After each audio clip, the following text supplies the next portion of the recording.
Good evening, everyone. My name is Paul Thibodeau. I'm co-chair, but I'm going to chair the meeting tonight.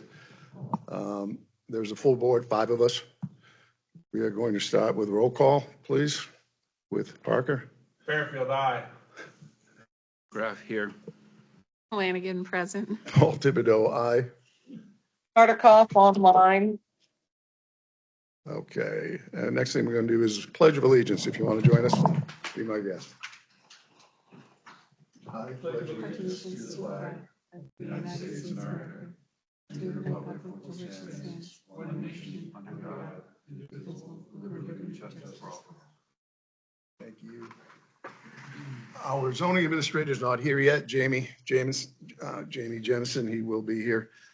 With us is Ernie Krevling. He is the town administrator. Town planner. You're the town planner. That's right, you are. That's Connor. Connor's not here. All right, so first on the agenda is Michael Orithia Duffy, number 261-85-GR-26 variance, looking for several side, front, and rear relief, side and front anyway. And this is a continuation from the last meeting, correct? Yes. Which I was not here at the last meeting. But if you are ready, sir, go ahead. Good evening. I'm Ray Bisson from Stonewall Surveying, representing Mr. and Mrs. Duffy. For the record, this is a pre-existing non-conforming lot of record created in 1967, which has been long recognized and taxed by the town as a buildable parcel. Since the last meeting, we've specifically addressed the board's and abutters' concerns regarding drainage. A stormwater analysis has been completed, and the revised plan incorporates a defined grassed infiltration area, a dry well system, and permeable surfaces where appropriate to ensure runoff is managed on-site and not directed towards the roadway or neighboring properties.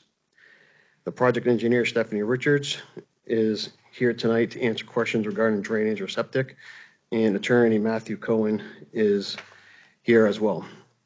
In addition, the owner of the adjacent property and the land underlying the right-of-way, Karen Gould, has reviewed the plan and provided a letter confirming her support and has granted permission for the grading, maintenance, tree removal, and installation of vegetative filter strips as shown.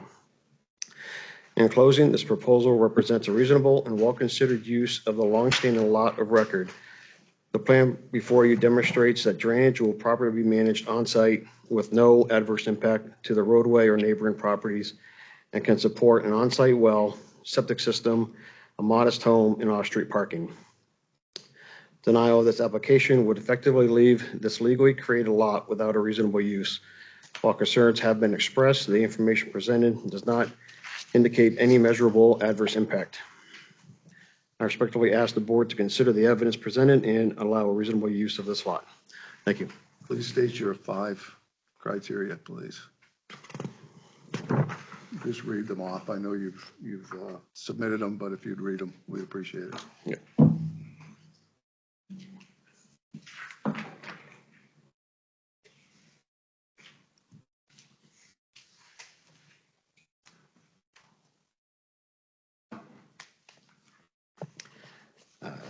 Oops, let me get to the right one. Granted, the variance will not be contrary to the public interest. Article 5.1 of the zoning ordinance permits development on non-conforming lots. All zoning criteria can be met except for the required building setbacks. Application for the current setback requirements under Article 4.1.1 would result in an extremely limited building envelope, leaving insufficient area to construct any reasonable structure.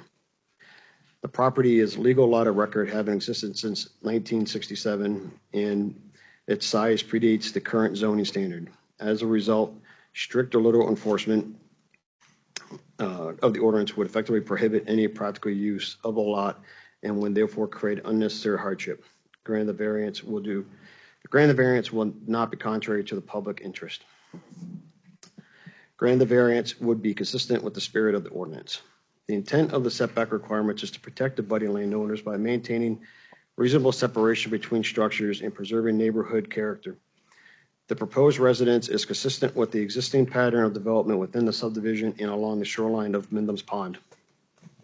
Several nearby residences are located at distances from the property line in the right-of-way that are equal or less than the proposed setbacks.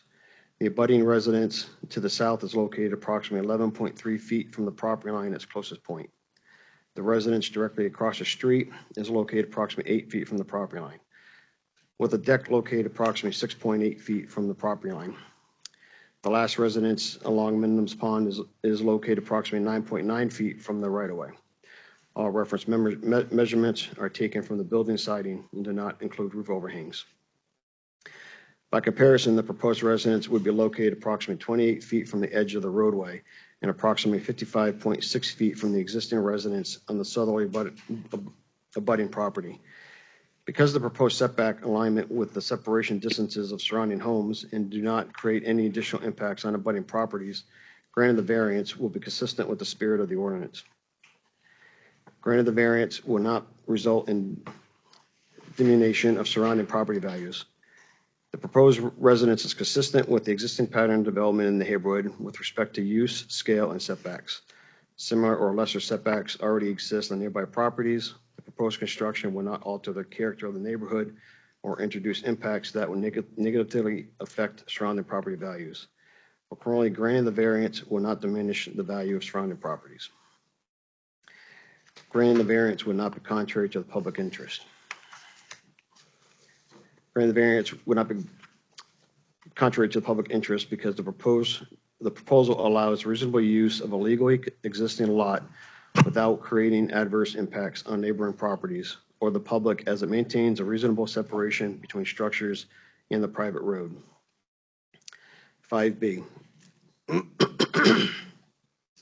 If the criteria in subgraph 5A are not established, explain how, owing to the special conditions of the property that distinguish it from other properties in the area. This application does not meet the criteria set forth in subparagraph 5A, which applies to the use of variances. Accordingly, the unnecessary hardship standard in subparagraph 5B, applicable to dimensional variances, is the appropriate standard and is addressed below. Owing to the special conditions of the property that distinguish it from other properties in the area, the property cannot be reasonably used in strict conformance with the ordinance.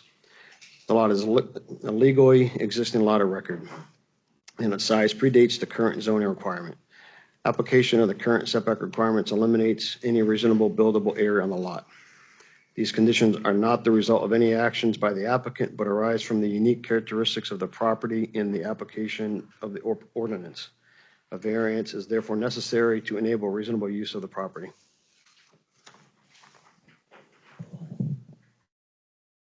Seems to be a couple plans floating around up here. The last one I updated is received by the town on April 15th. That should be this. That's that one there. Yep. Everybody on the same page? Stamped April 15th, okay. Anything you want to contribute at this point? Thank you, Chair. My name is Matthew Cowan. I'm an attorney. I work for Huffle, Phoenix, Gormley, and Roberts out of Portsmouth. People can't hear you. Can you be closer to the microphone? You got it. Sorry, this moves. Okay. I'll start over. Thank you. My name is Matthew Cowan. I'm an attorney. I work for Huffle, Phoenix, Gormley, and Roberts out of Portsmouth. I was retained recently by the Duffys. The request of Mr. Beeson, say it right? Beeson? Bisson. So I've reviewed this application, I reviewed the ordinance. I took a drive over to the site today so I understand what's being asked. I reviewed the plans. I second Mr. Bisson's thoughts that this is a extremely small lot that predates zoning, that the application is for a modest sized house on a extremely small lot, relatively speaking to the standards set forth by the ordinance of Barrington. And I understand that Ms. Johnson has worked extensively to design this drainage system to ensure that it's compliance with the state and city regulation, town regulations. I think Mr. Bisson cited Article 5.1, which talks about of the zoning ordinance, which refers to the right to build a structure on a non-conforming lot. The criteria are seemingly have all been met, with the exception of with the compliance with 5.113, which is the table of dimension regulations. And obviously, given the size of this lot, it's just completely infeasible to create a structure that would comply with those requirements. So therefore, the variance is needed, which is why we are here. So I'm here to just, I guess, to ask the board, when you do your deliberations, to see what is the issue and what can, Ms. Johnson and Mr. Bisson do to kind of address any concerns that you have, because I feel like this is a pretty reasonable request. They have a very small lot and are asking for a pretty modest house. Okay, thank you. I'll just comment on the application as a whole. It is a small lot. We know that. We know it's a lot of record. That's true. So we're here to address what's reasonable for that lot and the conditions. So that said, anybody on the board have any questions for the applicant? Did we ever get a copy of the letter from the neighbor that Should have been in granted? the package, but I have it right here. Okay. But everyone was all I don't submitted feel with the like I package. saw it, but okay.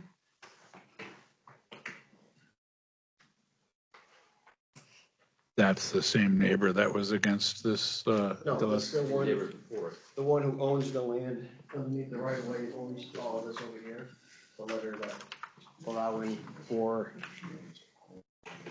Right, I just didn't know. Interesting. For that. Any more questions, anyone?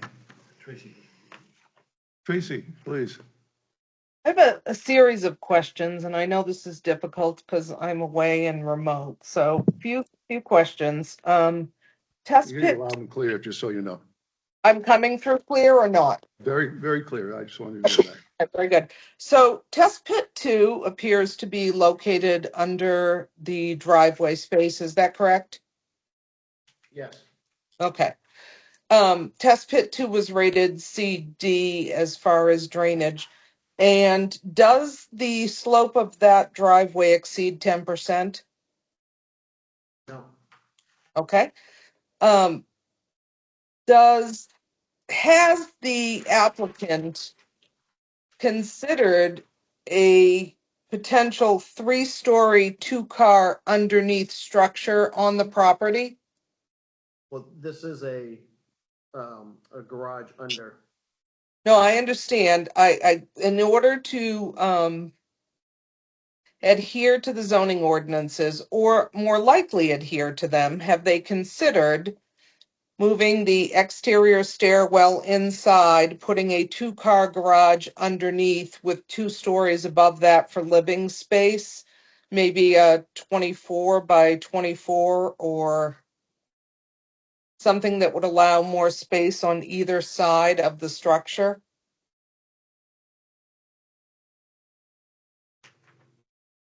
Have they considered any other house plans?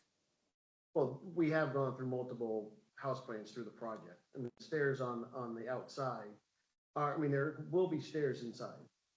You're going from the garage to the house. The stairs on the outside we addressed in the last meeting were a second access point from the side of the house to get down. Okay. Over time, And there how would be a would deck off the side. how would equipment be able to access the back area of the home should the septic ever need to be replaced or a tree cut down? Well, they do have the ability to use the property on the left-hand side. Right, go right up on the painter wall on the left.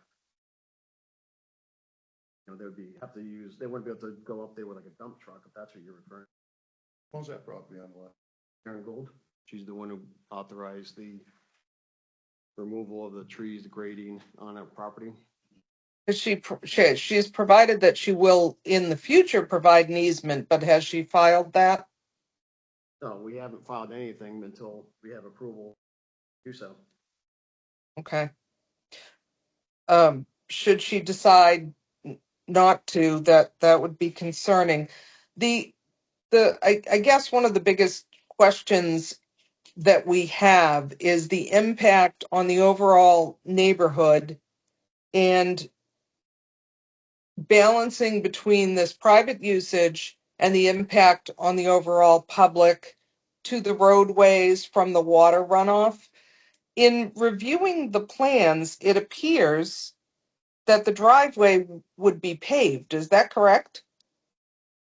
Never said it was going to be paved. In reading the analysis for the water runoff done by the engineer, Oh, I It's think what list- she was saying, it wasn't gonna be classified as a permeable surface.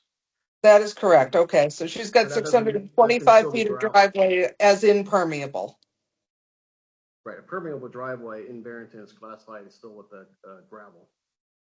First 16 feet needs to be paved according to code, right, zoning. Well, nothing down there is paved. Nonetheless, They're gonna want it paved? that's up to them.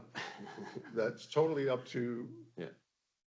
up I mean, to if If I they could- basically say they want it paved, then that's a whole different story. But right gonna- now, the calculations for the drainage do not include the driveway, if that's what you're asking. Well, they actually do in reading the full report, Well, I mean, 625. and Stephanie can actually, respond to this better, but the dry well and the permeable surface out back, for the patio and the infiltration area that we have for the grassed area is sufficient for all the runoff, in this area, so the driveway, whether it's paved or not paved, won't impact that, that number, because it's already been calculated. Okay. Is Jamie in the meeting now? No, Okay. Ernie, are you able to answer another zoning ordinance question? Depends on what it is. Okay. There's 70 feet of frontage on the roadway for this lot, is that correct? yes. Yes, according to the survey, yes. Does that meet the required amount of road frontage for a buildable lot in Barrington? We've done it. Guideline here, it's, you want to, sorry, no, it's not. It's not, It So- does not meet it, but it is Okay. grandfathered, if that's what you're getting at, Why is it grandfathered? because it predates zoning. It predates the regulation that requires what do we have now? 500 feet of frontage we need or something? 200? I was exaggerating, but, A lot so of it record. predates that rule, so, which makes it a buildable lot, Tracy. Interesting. Okay. It makes it a buildable lot within the scope of what they are asking for and the ZBA feels is reasonable. So that's the whole picture. I opened my question with discussing the size of the home because I was able to find multiple Lakeview home plans that would have required less relief from the side setbacks than what the applicant is requesting. And in the spirit of how the ordinance is written, the concern with going to such levels of relief is that we may be prioritizing a private landowner's usage of their property over that of the public. So, through the many that I've done, especially on small lots like this, it's been very common that the boards have approved setbacks that are less than 10 feet. The building itself on the sideline, on the left side is 10.8 feet to the property line. On the right-hand side, it is 10 feet to the property line. That's at the closest points because the property lines skew to the road. The closest area that we are to any property line is the front. And we can't go back farther because we need to meet the requirements of separation from the septic. So, But The you place- could remove the driveway and make the foundation support the home by having the 2 parking spaces underneath the home. Could you not? which we do. The driveway is accessed from the garage underneath to the road. It's And a we're two-car, looking at the it's a two-car plans, it looks- garage. It is a 2-car garage? Yes, it's a 2-car garage, and that's a driveway for them to get from the house to the road. It begs the question, why did you put a drawing of a car beyond? Because I was trying to show dimension. It's just to show graphic. So as an example is you can't park a car legally on the road or in the right of way. I mean, you're Correct. supposed to park your car off on your own property. So we're doing the building where we actually have the garage under, so the cars are parked on their property. So, we're already accommodated for the driveway for parking. That is on the property. The car you're showing there is off the property. Well, that's just showing, again, scale. It's showing scale, but you just said, It's a 2-car garage, I understand that. and that's just showing the distance, like a scale of, okay, that's a truck. All right, how That's long is that vehicle for scale? Probably 19 feet. It's a truck.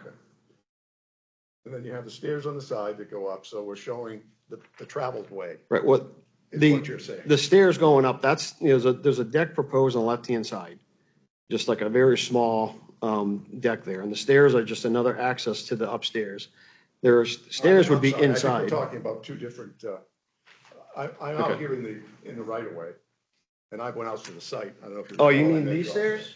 I do, Yeah, those stairs, I think those were installed by people up here. probably back in 1902 when this. Those are going away. Those are coming out. Yeah, that's all going away. Okay. Tracy, you have more questions? I'm sorry, I didn't mean to interrupt you. Go ahead. No, that's okay. I want to understand what Mr. Bisson was saying. So the stairs that I'm seeing on the plan are not going to be there. No, those are an outside access stairs. There are gonna be stairs inside the house, like any normal house. You go into your garage, you have a stairs, you go upstairs to the first floor, and then, however the house is laid out. That's just a second access from the upper level on the outside to come down, because Tracy, there's 3 sets of stairs in this house. One is the gray stairs right at the side of the street by the no, green. those are going that's away. going That away. was there for 150 years, and Yeah. we could have just deleted that and not had them on the plan in case you're looking at that. Then at the back right corner of the pickup truck, which is there for scale of the driveway, not to represent that the pickup truck's going to be parked there, but more that that's how the truck gets from the garage to the street. Right at the tail end of that, there's these stairs, landing stairs, which wrap around the side of the house. That I got from the last meeting as essentially the second form of egress in case there were a fire for the home. And then not drawn on the plan that I'm looking at is a second set of stairs, which would be inside of the house, which would be used on a rainy day or when they're going to the refrigerator with a bottle of milk. Okay, understood. And mechanicals are also down in the parked garage area? correct. Okay. So is it a free for all? I don't. Just want to ask the question one more time. 700 square feet per person in a home is, was the norm for many years. I understand that most people build larger homes, but does the possibility exist to design a structure that would allow it to be more compliant with the zoning ordinance and spirit of the zoning ordinance? I have one comment on that, and I'm trying to visualize exactly what you're proposing, but it sounds like what you're suggesting would be more like a very thin or a more thin structure that's very high.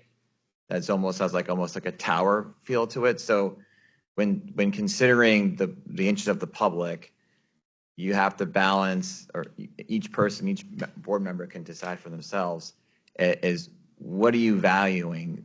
Compliance with a few extra feet of zoning setbacks, or keeping up with the look and the feel of the neighborhood? So is the house that you're describing or you're envisioning, is that going to fit in with the few that are on the street and kind of fit in with the quality of the neighborhood? If not, then maybe that is more important than the 2 or 3 feet extra, on each side of a setback for an area that's, I understand setbacks are for overcrowding, this is hardly an area where I would be worried about overcrowding, but that's just one man's opinion. There's like 3 houses on the whole street. So it's not by any means dense. Although the 3 are kind of getting close together, but I wouldn't call that a dense neighborhood, and there's only a few people that live down there.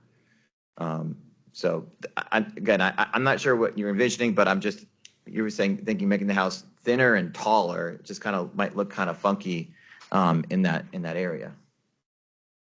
And that still does not change by making the house shorter. It's not going to basically change the front setback. We can't.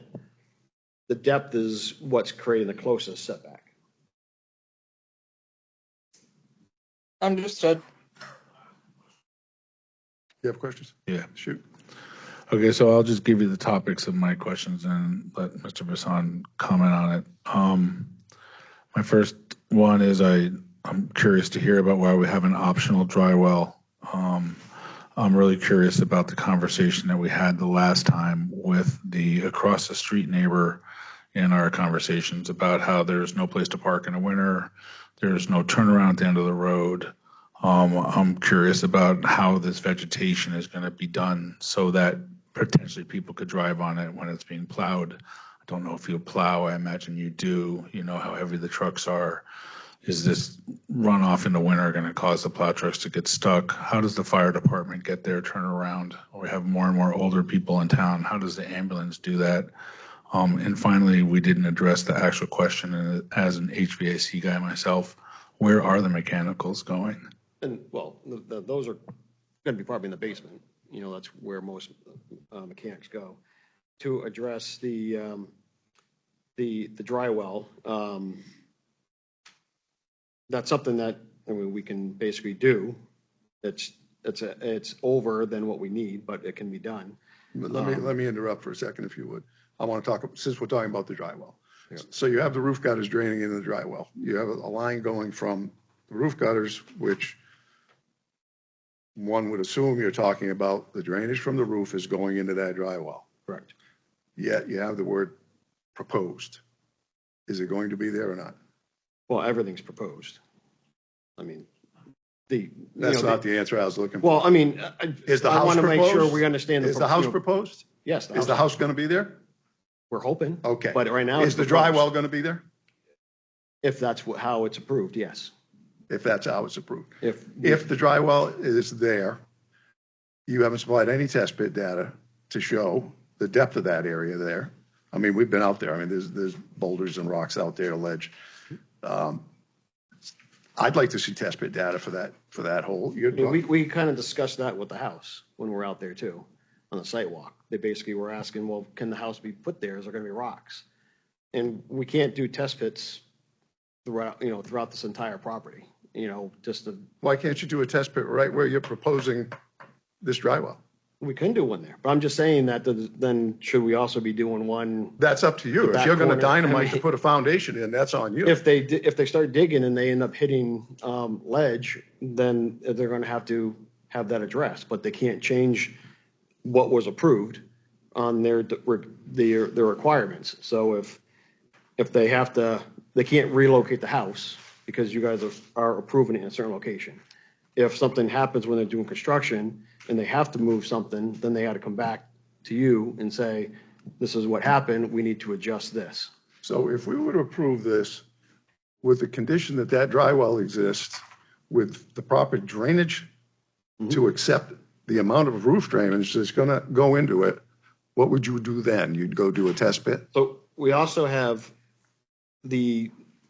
so going back, there's a lot of questions. So we're pretty much concentrating. I know there's a lot of things. Right, but since we're talking about drainage, so the vegetative filter strip, which one cannot be driven on, there's a little berm that's going to be there off the road. Why can't it be driven on? Well, if you keep driving on grass, then you're going to pack it down. But it's part of the right of way. But this is being approved by the owner of the property to allow us to put that there. And the right of way is 40 feet wide. And we don't want people parking you already even said that. You don't want people parking in the right of way. Agreed. Right. So this is to prevent people from parking in the right of way. Exactly. Okay. But what legal mechanism do you have now, and I don't believe you have one, that says nobody can park here, nobody can drive on that, stay off this piece that you don't own. Well, it's just the design. They're not going to drive over a berm to get into it. What gives you the legal authority to build a berm there if it's a right of way? The owner of the property. The owner of the property, have you read the deed? I know you have. Yes. You have to do a survey. I read the deed and I can't apply them here, but I know that everybody owns a 100% undivided interest of that right of way. So 100, or a vote would have to be taken. Somehow you're going to have to record a document that gives you the authority, that gives this owner the authority to close off part of that right of way, to build a drainage area and to maintain it. And it's all part of something they don't own. A. B, if we approve this, we're essentially approving your drainage plan, which we can't do because it's not on the parcel. Our authority ends at the boundaries. We can say, yeah, we'll give you the setback, and we won't. But we can't say, you can put a drainage ditch out here in the right of way. We don't have the authority to do that. So we can't approve your plan as drawn.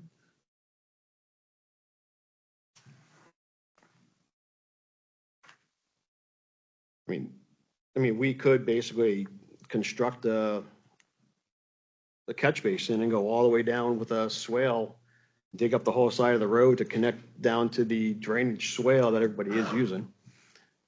You know, but this is. If you're talking about doing off-site work, you can do whatever you want. I'm saying this board can't approve it. Right, but I'm just saying that this is, what we're proposing here is a less invasive construction as opposed to digging a whole trench all the way down from here. I understand. Down to where the culvert then goes across into the lake. Well, you won't be able to drive it. Anyway, I totally understand. I mean, I'm in the building business. I think you know that. Now, when it comes to parking, one of the things that Karen Gould was asking us is about some options down here to make a guest parking area / turnaround, because there is not a dedicated turnaround down in this area. But that's something that we would be going to the select board with. Right, that'd be out of our that's a whole purview different as well. thing. We have nothing to say about that. As a parking across the street, well, that's not really anything that we need to, we're not responsible for where they park across the street. They're supposed to have driveways for them to park their vehicles on their property. Whether they're parking on the street, that doesn't have anything to do with us. Understood. My point is, you know the term, you cannot encumber an easement, right? That's exactly what you're doing. And if they were to come through and say, okay, we want to widen Hollow Lake Shore Drive make it a 24-foot wide paved road, they have the total ability to do so. But if they're going to do that, they'd be having to deal with the drainage on the entire property at that point anyways. Because the zoning board of adjustment gave you authority to do something off of this property that we don't have the right to do. So we cannot approve a drainage plan that is not on the site. In fact, if you had a drainage plan that was on the site and it was engineered, personally, I've got nothing to say about it. Great, works, good, that's good. But it's not on your site. It's totally off the site. So when you say one of your 5 criteria meets the public interest, wait a minute, one of your criteria meets the public interest is this water leaving this site, pooling, freezing. So why don't we have the engineer step up and basically explain if there's a way that something can be done that's all on site, whether it's larger dry wells. She can come up here and explain it, but it's not going, and we may understand and we may not. But my point is, until you present a plan where all of your drainage stays on this lot, does not encroach on an easement, does not encumber an easement, we can't vote on it. We have no jurisdiction to vote on it. We'd be sued in a second, and rightly so, I think. So my feeling is, if the setbacks, if the person on the left wants to give you a recorded easement to get to the back of that house to service, rebuild that septic, great. That takes care of that. If you have a drainage plan that takes care of all of the on-site drainage on the site, then we can vote on that because we're staying within the boundaries. But we can't exceed. I think I explained it clearly enough. We can't exceed the boundaries and say, yeah, go ahead. We're going to let you do. We can't. We don't have the authority to say that to you. We simply don't. I see your plan and how you're going to retain it. And I see how the berm's going to work. I understand how the whole thing's going to work, but we can't say, yeah, go ahead and do it. So with that being said, I'd had a project before, went through the zoning board, and the zoning board required the driveway to be a permeable surface. Well, the driveway was on private right-of-way. Then how did the board have the authority to make them do a permeable surface in a right-of-way? They've done it to me when I've been building because the new That's- zoning that's regulation. drainage. They use the driveway as drainage. Then that would be a code enforcement. No, this was ZBA. The ZBA approved the plan making the driveway be a permeable surface for drainage. Be an impermeable Vice- surface. Vice And was Chair, that- could I interrupt? Of course. Nothing that happens with the zoning board of adjustments becomes written into future law. It is a case by case quasi judicial I process. understand that. But I'm Okay, basically so I saying don't want to that- talk, honestly, Mr. Bisson, I don't want to talk about prior cases. I want to, as best as we can, appropriately meet public and private interest using what we have before us. So, No, I understand that, but there's also standards. And I understand what he's saying. You can't approve a plan that basically requires drainage to not be encompassed on the property what's 100%. I understand that. But I also understand that I've been told you have to do a permeable surface driveway because we want the drainage to be absorbed in that case, which is outside. This board did. If So part of I'm just hearing different, there's just part of different your things. application was for us to waive code enforcement's rule that he's saying to you, I want 16 feet of paved apron because it's in the regulations. And if you came to us and said, I want a waiver on that, well, then we would consider that. But that's not part of your application. So it's not before us. So we can't decide on it. It can't come up tonight for us to decide on it. It has to be in the application in the first place because the public hasn't been noticed about anything like that. And like I said, I had about 5 things. They're all, to my mind, related, but the number one thing out of my mouth was runoff. So from my perspective, now that Ernie's here, the only other question I had is about a comment which was made, I think, by the gentleman at the table, was this was taxed as a buildable structure prior to zoning. I may be paraphrasing incorrectly. Does that have any jurisdiction on the way we decide? The fact that there was taxation? No, I'm asking the gentleman over there representing the town. Jamie, you're asking. Jamie, yeah. It shouldn't. That's No. a necessity function and not code or zoning. Okay, good. However, the assessor taxed it, but they had issue with it being taxed. I just wanted to make sure, and I was waiting. Billed by our zoning, it's buildable if you meet. There you go. It's a lot, and if it's approved, then it's approved. Okay, so then all my questions have been answered because the ones that we're able to answer tonight, the biggest one I had obviously was the runoff and the necessity of where we're putting the water. And then I wanted to pass it back. I have a okay. question. You said it's buildable if it meets the criteria. Is it built? Can you meet the criteria and make it buildable? I don't set expectations on the size of the home that's appropriate, and so I've seen people who didn't want to get a variance and built a 12-foot wide home, as opposed to coming to get a variance. So if you can stay within the setbacks and get a septic and well separation on the lot, then you can build on it. But if a property owner has a dispute with how they're being taxed, that's an abatement process through the assessor to say that this wasn't a buildable lot and I shouldn't be taxed at this value.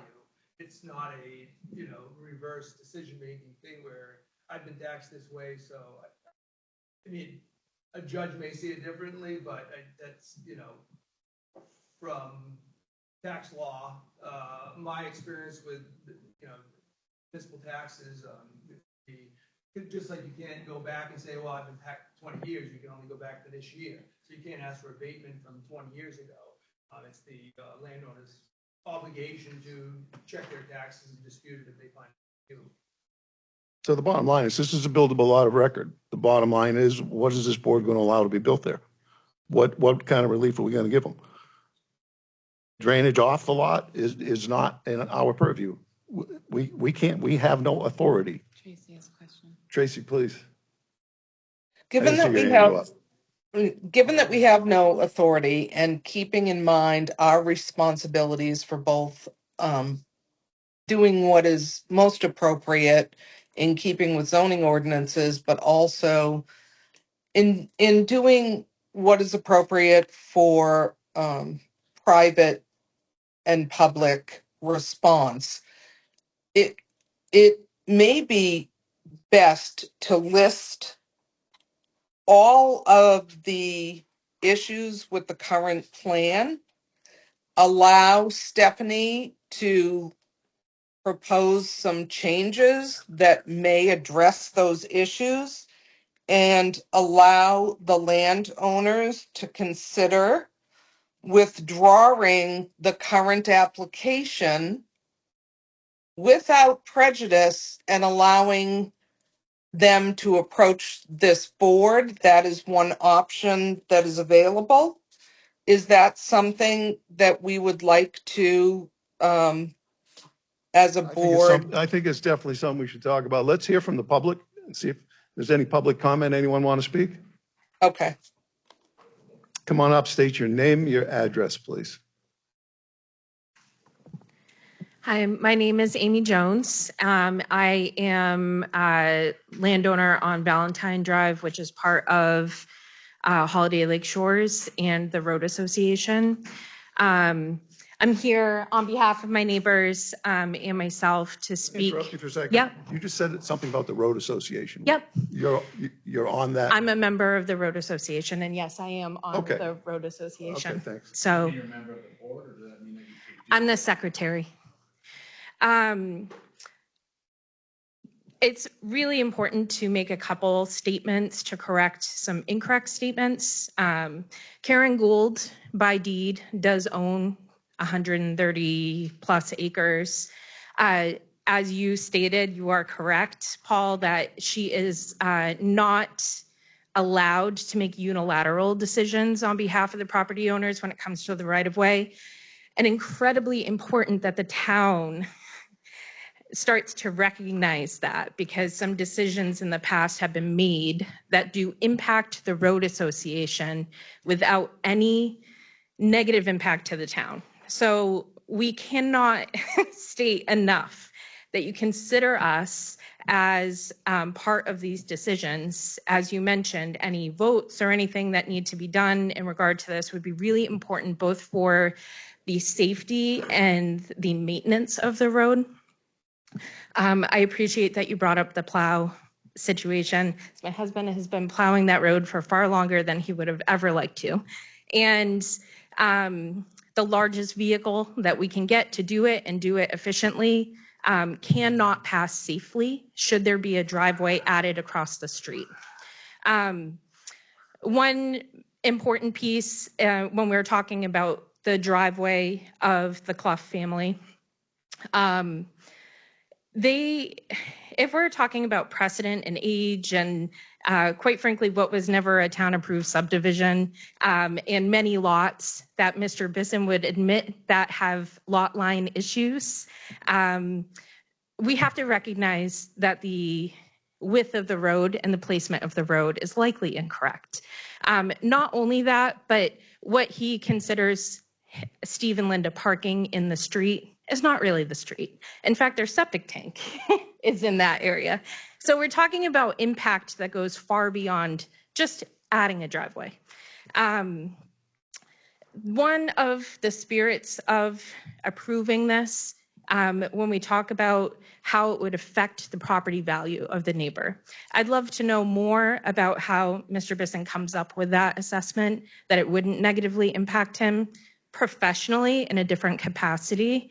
It absolutely would, substantially, not only by his property value, but also by insurance and other liabilities. So that has not been taken into consideration in this, unless you have some other data to prove otherwise. You have to keep addressing the board. Yeah, so I think that's really important for that to be taken into consideration when we go forward. Let me clarify something.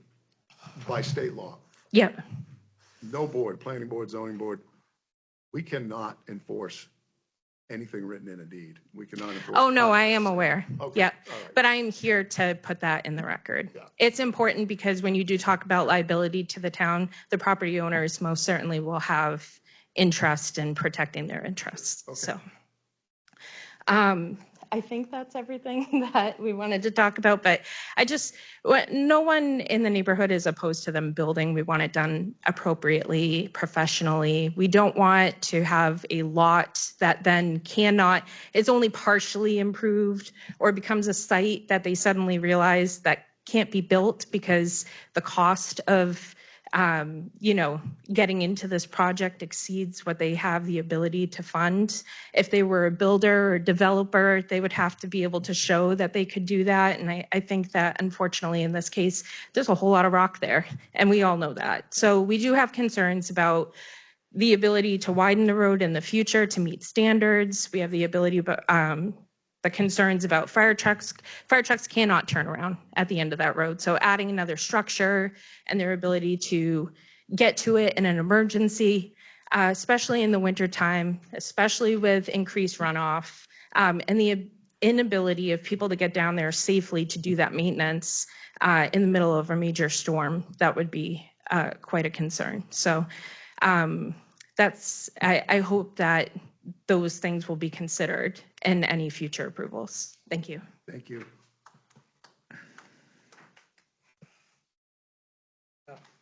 Dan Jones, also Valentine Drive, part of the Homeowners Association, Road Association. Just to follow up on her comments about the road access and maintenance, as she mentioned, I have been the one plowing the road for the last 20 plus years, very familiar with it. Looking at the plan, adding vegetation on the side of the right-of-way would severely impact trying to maintain that road both winter and summer. As you probably saw if you went on the site walk when there was snow, it's at best a one-lane road when plowed in the winter. Being that it's all uphill on one side of the road, you cannot push any snow to that side. So adding vegetation, other encumbrances on the right-of-way would make that much more challenging.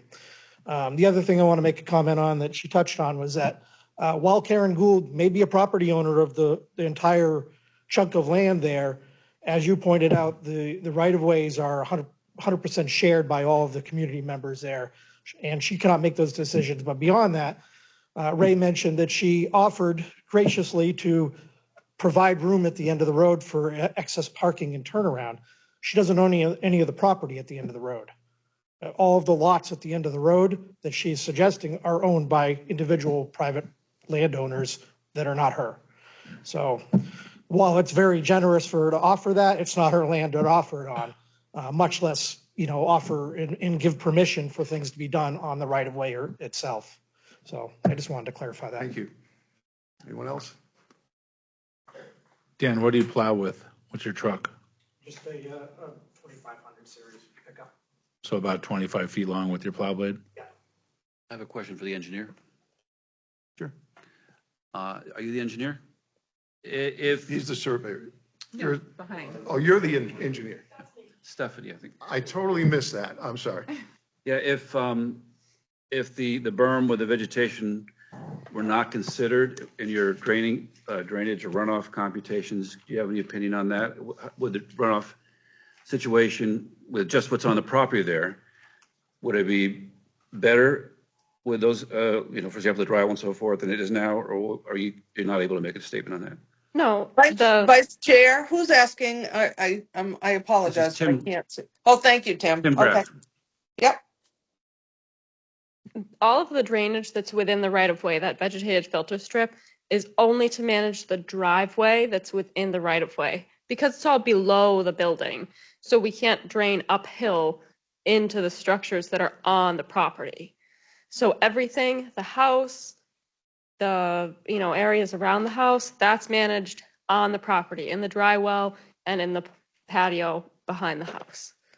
So if you were not able to, if you did not put in the berm with the vegetation, you could say that the overall runoff situation would still be improved On the property, yes. on the property, but not on the road. You still have a driveway in the road. Coming Certainly from it the can, property is what I'm getting at. Can I address, so the last meeting, one of the, we didn't have that berm or vegetation down there for the driveway. And that was one of the neighbors' concerns, was water from the driveway going across into their yard. So we did this to try to address their comments. So that berm is not for water from the property, but from up the street? No, it's No, it's from the driveway. Okay. So let me ask, can I interject here, Tim? You done? Yeah.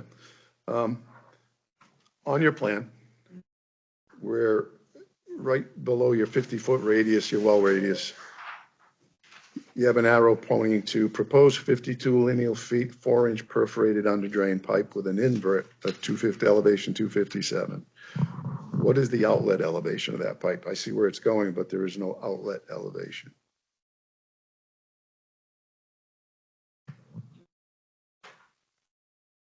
I'm not sure what you're referring to. This black, like, dotted line that kind of curves around. overflow pipe from the. Right. So can you repeat the question? Sure. You have an invert of 257. The pipe starts way up on, get my compass here, on the south side of the lot, right? Is that drain pipe level? It says invert 257, elevation 257. Yeah, so it's right, it's level underneath the patio. So it's a sort of an overflow type situation. And it flows downhill, and the grade goes to 250, 251 at the outlet, at the boundary line. Right. So there's another note to the left of the property line indicating that, now outside of the patio, now we have solid pipe coming down to outlet down by the roadside property line. I'm not following you there. I'm not following you. I'm sorry. So, this note, proposed 37-foot 4-inch straight, so invert 257, out 254. Actually, looks like that should have been cut off. So you have a 3-foot drop from up there down to here, right? At the front boundary, at the road boundary. Right, yes. So that perforated pipe, it's not a French drain, or it is a French drain? It's perforated below the patio as sort of an overflow. Is the pipe going to sit in stone? Right. Okay, so the It drain. works similar to a French drain, yes. So the drain, all right, either way, the invert is 3 feet higher than the outlet. What I'm getting at is the outlet drains off the property. Correct. Okay. So now we're back to draining on-site drainage off-site. Well, I mean, today there's some drainage that goes off-site. Well, there is naturally, there is. Correct. Yeah. So the goal of stormwater management is generally do not increase. So that's. I did read your. Yeah. And that's on the best case scenario. What your report is, all things being equal, it shouldn't. Doesn't mean it won't, doesn't mean it will, means it shouldn't, right? It shouldn't increase what drains there now. But yet we have this entire impermeable surface of the house where the previous conversation was the gutters are going to drain into a dry well that may or may not be there, and a dry well that may or may not accept any water because it might be dead ledge at 1 foot, 2 foot, 3 feet, I don't know. I can address that if you want. Go ahead. The patio is sized to manage everything, including the house, the full house. We had some discussions about, if we can get a dry well in there, it will make it easier to drain the front of the house into the dry well instead of piping everything to the back of the house. So that's why that is there. And optional because of, the ledge situation. So if we don't need to do it or we cannot do it, then the patio in the back manages the whole house. So you're saying you could eliminate that perforated pipe from the back to the road and your drainage calculations would remain the same? No, we're not not eliminating that, eliminating the optional. That's why the drywall is labeled as optional. Oh, no, Because we're the back, we're talking patio, about the drywall now. Okay, so, but you just said that the entire patio area drains the impermeable roof surfaces of the back of this house. and the front, it's sized to also manage the front. I don't know what the pitch looks like on this thing. So anyway, my point being that this pipe, 4-inch pipe, drops 3 feet from here to here. It's going to drain on off-site. And then I asked you, if you eliminate that pipe, will this proposed pervious surface patio absorb all the drainage and keep it on site? I am fairly certain, yes. The perforated pipe is really kind of meant as a belt and suspenders type situation. Okay, okay. So the answer I heard was that the entire surface of the property, when you compare the pre, AKA now, to the post, AKA the house is built with all of the surface area, that you are able to manage all of the water that's hitting that surface area and it's not going on the public easement. Nothing more than is today, correct? Thank you. Thank you. Anybody else have questions of the engineer? Maybe.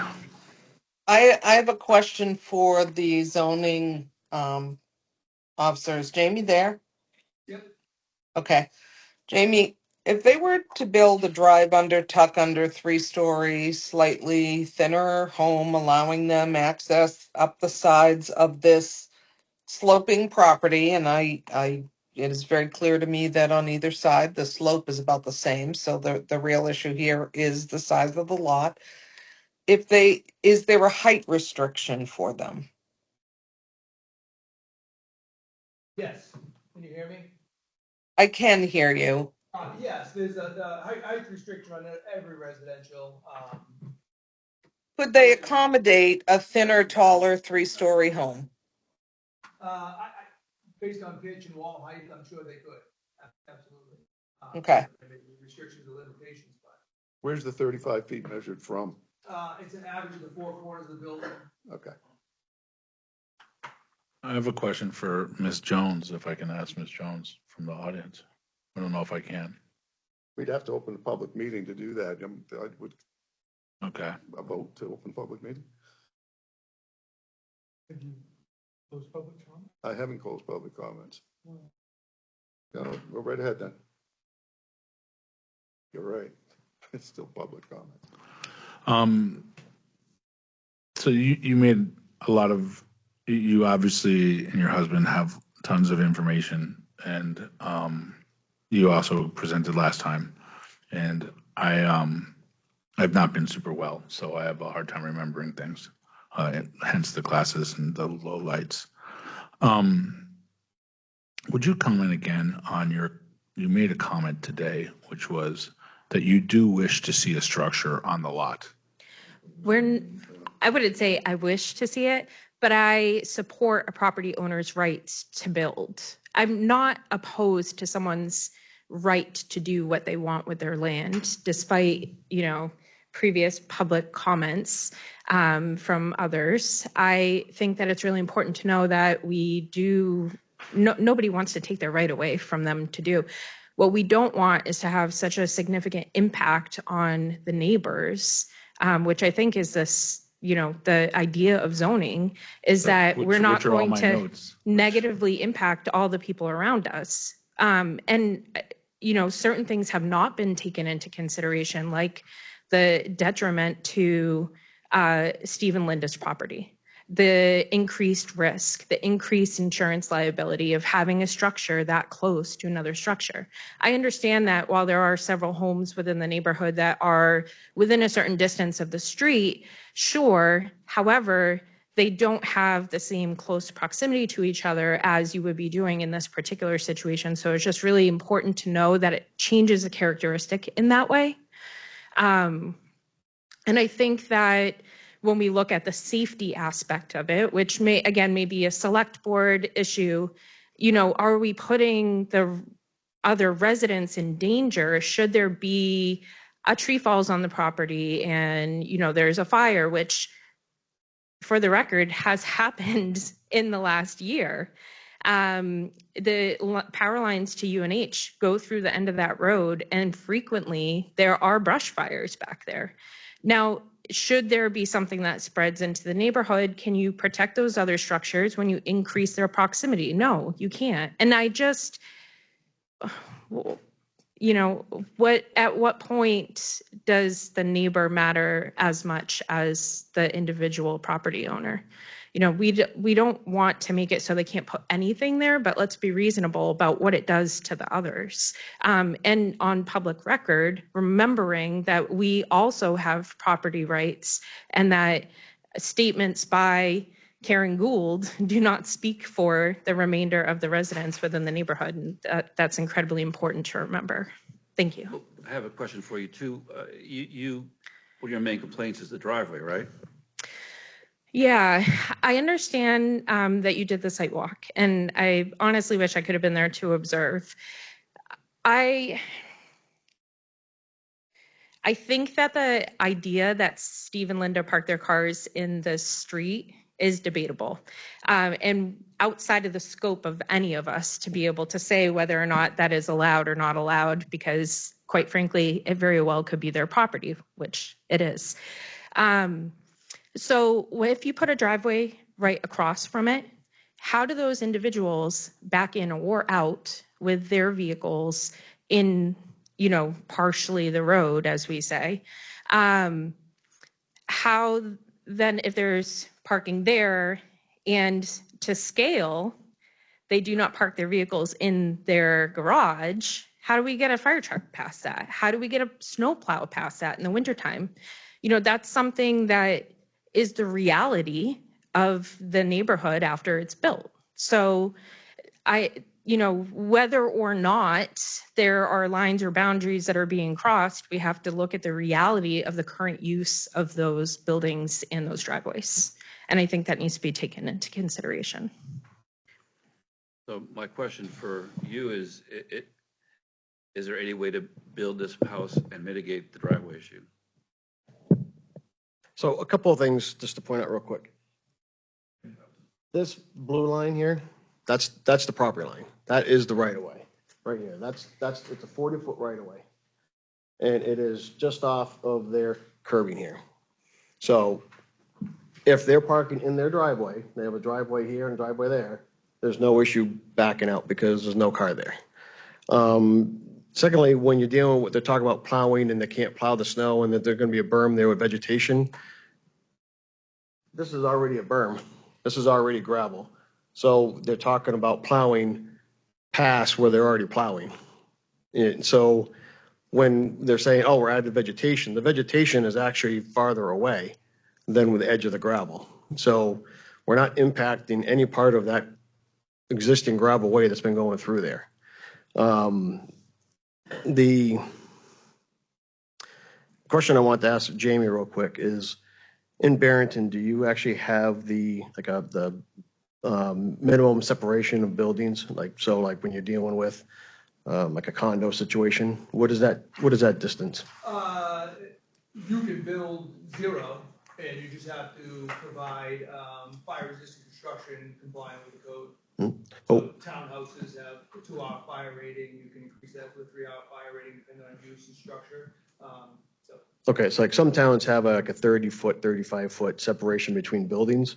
Do we have that? The building code is just the fire-resistant structure. So if there's zoning contemplates something that's different and has spacing, then that would be a town-specific thing. But the building code does not contemplate that. That says if you're going to build within 3 feet of your property line, you have to have fire-resistant construction. You can't have windows on that property side. You can't have overhangs. If you have overhangs, they have to be protected by fire-rated, cement board,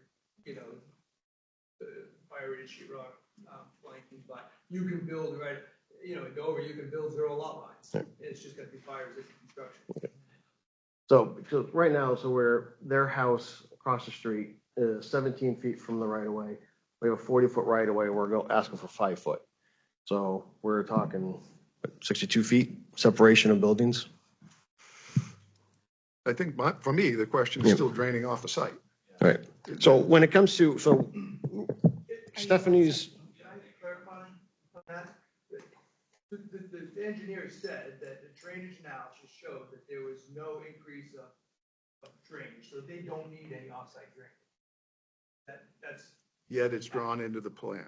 right, so. 'cause again, we're trying to address the delete issue of everything the below driveway. line, not needed, it's optional. And shouldn't be within the purview of this. Just like talking about driveway, there's no driveway, that's the road. If that's not a purview of this board, then none of that should be on this plan. That's what I'm saying. This is the plan you presented in front of us. If you present a plan in front of us and say, we want some relief from setbacks and you don't have drainage plans or anything like that, honestly, we don't care. Well, the last meeting, drainage for the driveway was an issue at the last meeting. So we, Apparent that the drainage would be 100% on the lot. well, the driveway, it's not, Expectation in my mind was drainage going in and across the street. It's reasonable for the board to ask for drainage in this situation, but if the analysis says that no drainage is needed, it doesn't leave at a higher rate than it started at, then you don't need offsite drainage or drainage, you don't need drainage at all. right, the purpose of Showed the, and they needed to correct right, it. the purpose of that grassed area was to address the issue of the water from the driveway. Because we can't capture we can't put a pump on, well, so that we're gonna put that down on the road and then pump it he was up. being I mean, facetious. Right. What I'm saying is there's no driveway. Are you talking about water with the car shown? That's the driveway. That's not the driveway, that's the right of way. Just keep calling it a Well, that's driveway true, is mischaracterizing it. You move the car, they have to park in the garage, that's end of story. If they park on the road and somebody complains and the cops go down there because there's no parking on the road and they want to have a dispute about parking on the road, that's police and legal. But you move that car, it stays in the garage, you're not approving parking, off-site parking, and a car doesn't exist and that's not a driveway. So to keep saying it's gonna be a driveway is mischaracterizing it, not approving it like you keep saying. It shouldn't be on the plan and they should be asking for relief from setbacks. And One of the if you wanna have criteria, a separate private agreement about parking in the road, that's different, but like you keep saying, the board can't give approval to park in the road. And we're not asking for that. Right. But you keep showing it, and so Well, it's hanging. again, that was for a size. It was, again, so we can easily delete that. It's just to try to one of the show. 5 criteria is that this does not unjustly affect the public interest. It does. You're draining water into the road that wasn't there. More water. Well, no, that's what we addressed, was to not have water going into the road. Understood, but the way you're doing it is beyond your lot lines. But, But it's not a driveway, that's a Well- public thoroughfare, so therefore it doesn't count. Right, if you're calculating rainwater on the right of way, that rainwater's already on the right of way. Now that you've cleared the right of way, just like if the road association or anybody else opens up that right of way, you're not gonna do a stormwater analysis on the rest of the right of way and say, I can't have more water on the right of way. If they're widening the right of way to access this property, then there shouldn't be stormwater analysis on the right of way. If they've done their stormwater analysis on the lot and it doesn't change and leave it a higher rate, and it already does, then the rest of the stuff is extra. It doesn't leave it a higher rate, it leaves it a more concentrated rate. It concentrates it to that area right there. That's where your perforated pipe goes. That's where the drainage for the driveway goes. It all goes right there. They got to build a berm to keep it there so that it doesn't spread across the street because it pitches downhill. I've been out there, right? Pitches downhill is going to go on the person across the street's driveway. The berm's not there. The impermeable surfaces show up. More water goes around it, creates a sheet, freezes in the road. That's injustice too. Sure. Okay, that's my point. And we don't know how deep it's gonna be until you, so this is what I get from what you're saying, Jim, right? Yeah. We're only supposed to assume the water coming from here, because everything down below the line is already in the right of way. Somebody else's property. And the engineer said that the permeable surface should take care of most of the runoff from the roof and so forth. Yeah, she said that it would, and she did the numbers, and she's sure about it. Yes. Okay, so there's a lot here, right? There's a whole bunch of things. And it's mostly about putting water where it's not now, in a more concentrated rate than it is now. Right now, it's spreading across that 70 feet of frontage, rolling off that slope. nature does what it does. Now we're talking about I'm running it. I'm not in concurrence with that, but that's. Right now, we're running it through pipe, 3-foot drop down into this area you're gonna create. Perforated pipe. Okay, I don't care what kind of pipe it is. Perforated pipe to drain to this area. It's a 3-foot drop in elevation. The pipe is designed to drain that 3 feet. That's how the design is. She's the engineer and I'm not the engineer. She said it's gonna work, it's gonna work. But I can make a motion. She could remove that whole drainage system. That you say that's like a backup. Like a foundation drain that is not in the seasonal high water table. You would put a foundation drain around it anyway, right? Just for safety's sake. And am I describing that? Yeah, the original, when my first iteration, I didn't have it in there, and it worked. But I want to have it in there because you've been to the site. Right? Because you work for the seller, the homeowner, and you don't want them getting backup. I understand. So you're going to put in this safety net here. It makes perfect sense. If it does go 100-year flood, whatever, if it does flood down in here, now I'm back to my point. We're concentrating the drainage into one area where it wasn't concentrated before. It was spread out over the 70 feet of the whole frontage before. I mean, the vegetated filter strip is sort of intended to be a compromise because of the issues that were brought up at the last meeting. You're saying that Okay, we can't. I apologize. I wasn't here for the last meeting. I mean, we can remove the proposed berm, which was intended to keep people from driving on it, and just have it be all lawn. I mean, it serves the same purpose. It's water can go from the driveway onto the grass. That's the point. Just like any house around here that abuts up to a street and they grass right up to the street, to the little swale, it's all grass. It's we could remove that. That was more of a protection because we wanted to make sure that it wasn't being parked on, because we know there's issues with parking and we didn't want people parking there. But again, that's another plan in the right of way. If the road association tomorrow decides to widen that road, they can go plow that up and it's gone. Right. So that's, to me. That's my concern. That's not a plan, It's not a plan. That's the road association. It can be wants that. undone, legally undone. So for me, if you were to have a recorded, there's a few things that I would throw into a proposal here. But some of them would be to have a deeded access to create this swale. well, I'm at the point right now where I get, from everything I'm hearing, that isn't needed. So we can just do grass. So that we don't need to do that. So we don't need to get permission because we're just basically. No, that's not how I would feel about it. Yeah. I would say the same thing. You're creating all this impervious surface and it's running into a concentrated area because the road's pitching that way. And it's still going to build up and flow out what direction instead of the whole thing. So for me, you still need to control the drainage off the site, either all on the site. In other words, put enough retention pond across the front of this, on the side of it, something like that. Every subdivision we do today, we do more retention ponds than you need. You know that. There's dry retention ponds all over town. So I'm talking about, you can do a retention pond here, you could do one here and drain into both of them. Why couldn't you do that? Answer State that. tends to go push on to dry wells. Okay. Answer what I just asked you. On either side of that house, north and south side, why couldn't you do a retention pond and drain everything into those? Well, one, because once you start doing that, you need more slope. So you're gonna need, you tried to do even if you went with a steep 2-to-1, you started trying to put in something over here that's 4 feet deep to try to capture water. Well, you're gonna be going way over here to try to do the grading. If it's gonna have an outlet. It's just, you have a hole that you dig in, and unless you make it a hole, you're going like this. Well, you are gonna So go like that. That's what a the retention pond is. The deeper it is, the farther out you gotta go. Right. And there's not a lot of distance to go and start without going onto neighbors' properties. You can go right to the boundary. There's no. All right, to you the can boundary. dig right to the boundary. Yeah. Right? And you can go right off the edge of the house and start your slope. I'm just saying. I mean, I would, this is a question more designed for the engineer. I'm asking, But- I guess I'm talking to your engineer. Is there a way to create retention ponds on both sides of that house, on the left, on the south and the north corners, to catch a lot of the runoff. The rest of it would be naturally be running off anyway. I get that.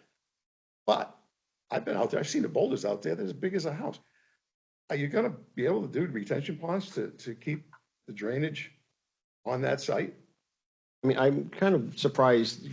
She's already said that the patio out back will support all the water from the house. Okay, then I'll tell you what. So why are we actually looking at doing 2 detention ponds? So let's talk about the setbacks, because some people on the board want to talk about that more. Yes. Let's talk about the setbacks on the side, on left and right and front. How does everybody feel about that? So I have concern, which is kind of based on something Tracy said, which she does have her hand up again, but it is with regard to having access to the back of the property.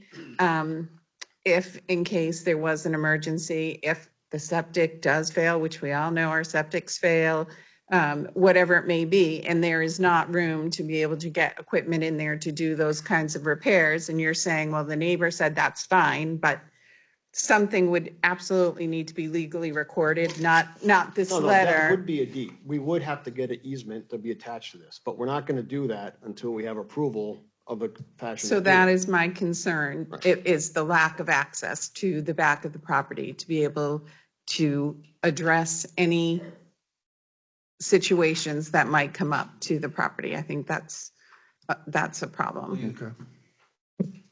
It looks like from the corner of the house to the boundary is 10 feet. I mean, I realize that's narrow, but could you in an emergency get something up there?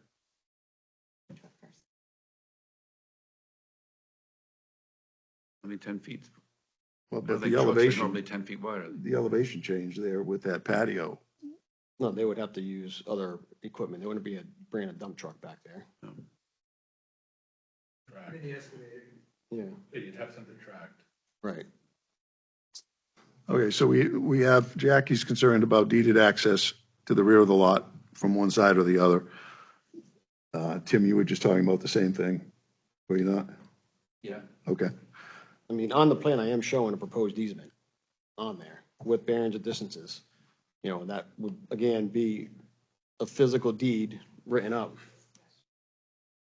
Tracy, do you have a question? I do, in reference to the well that is illustrated in the bottom left-hand corner of the lot.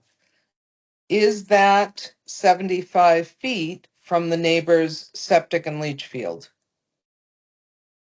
Stephanie, do you want to address that? I mean, because from my recollection, the state does not require it once off property. Can you? We're across the street, I should say. You want to go up to the microphone if you want to do that, Stephanie?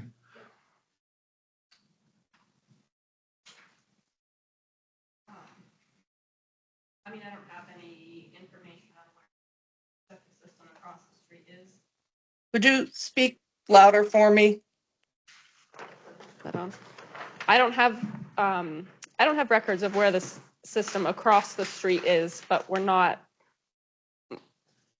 close enough to the right-hand side lot to be too close to that.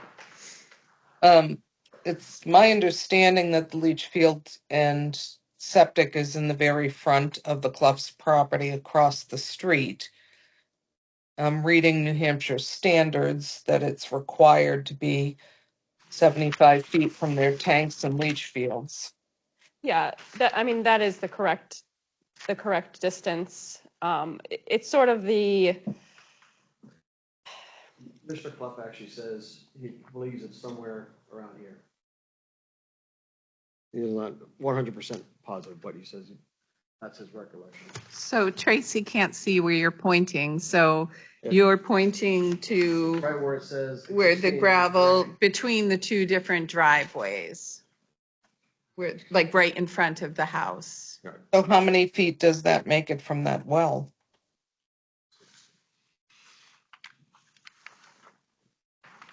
Like, I'd guess it's around 60-ish feet, because if the right-of-way is 40 feet wide, it's at the hypotenuse of that, so add on another 20-ish feet. It's right at the edge. So about From my- 60, but not 75. I Other, don't, it could be 80, Tracy, I don't know. Okay. 40 feet and, half of 75 is. okay, It could be there. It's No, in the we're- right of way. okay, understood. Okay. Sorry, Vice Chair, I didn't mean to interrupt you leading the, Not interrupting anything. The proposed well is going to be already designed with a 50-foot protective radius in mind because we can't meet the 75 to the leach field. Yeah, I see you have a 50-foot radius there. I saw the That's a- 50-foot. Yep, That's a state deal. Right. Anyway, yeah. Yep. yep, DES. I gotta find I'm sorry, I'm in an Airbnb and I have no idea where there's a light. I'll be right back.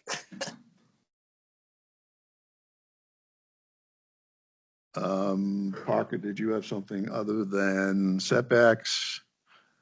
Tim and Jackie are both concerned about setbacks, easement to it. He has a proposed easement.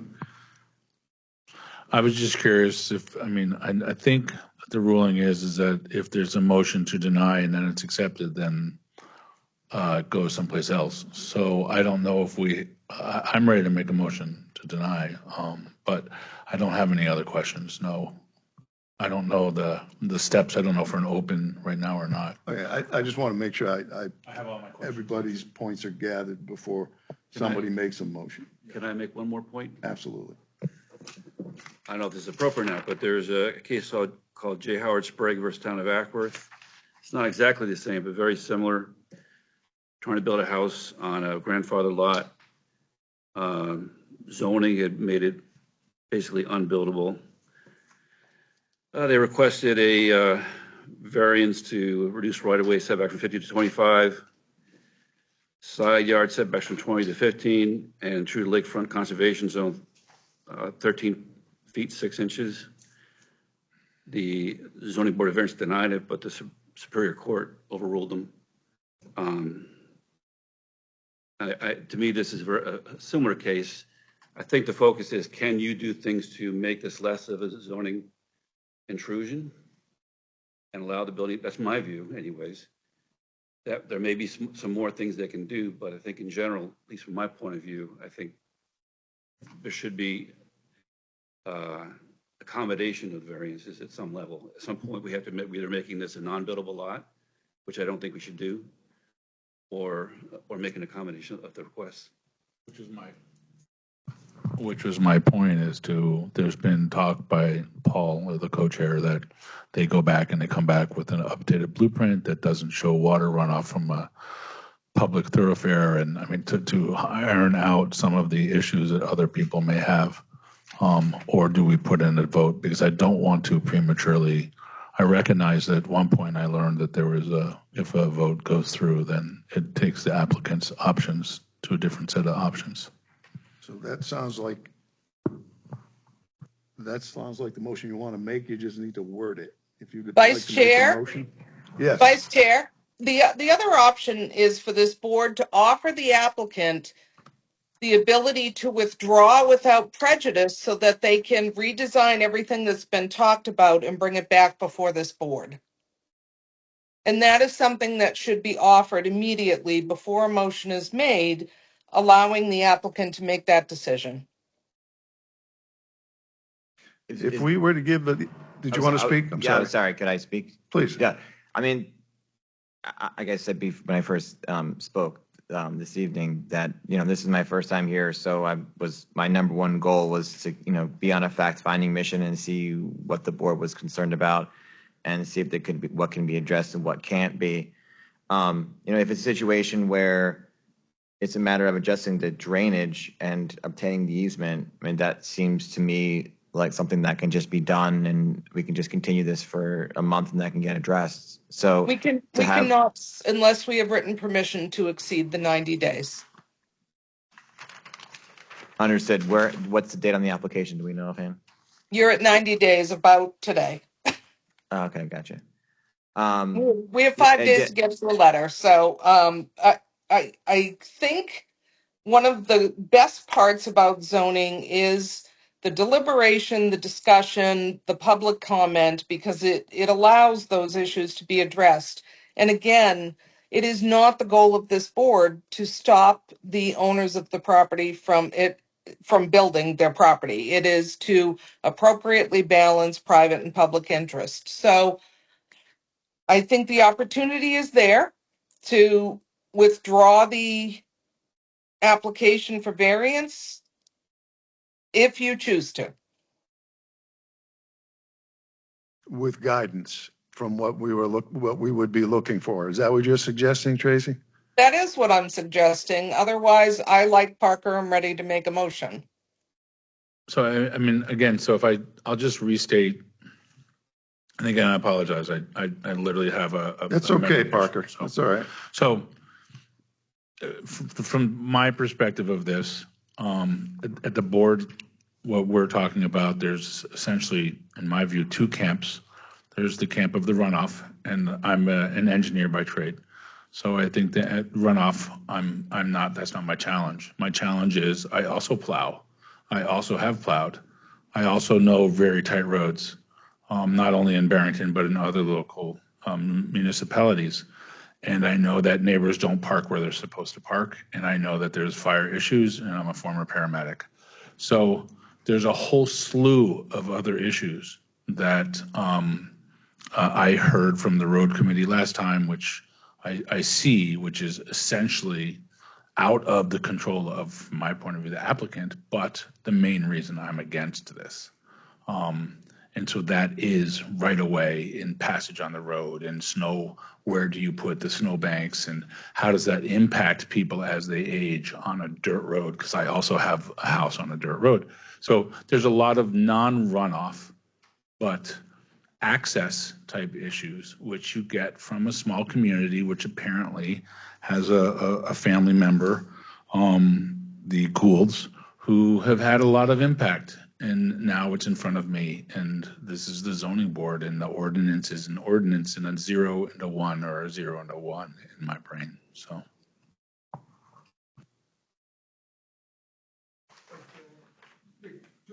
Vice Chair, have you closed public comment yet? No, not yet. Okay. I didn't know if there was anybody else there to speak. Two comments about access.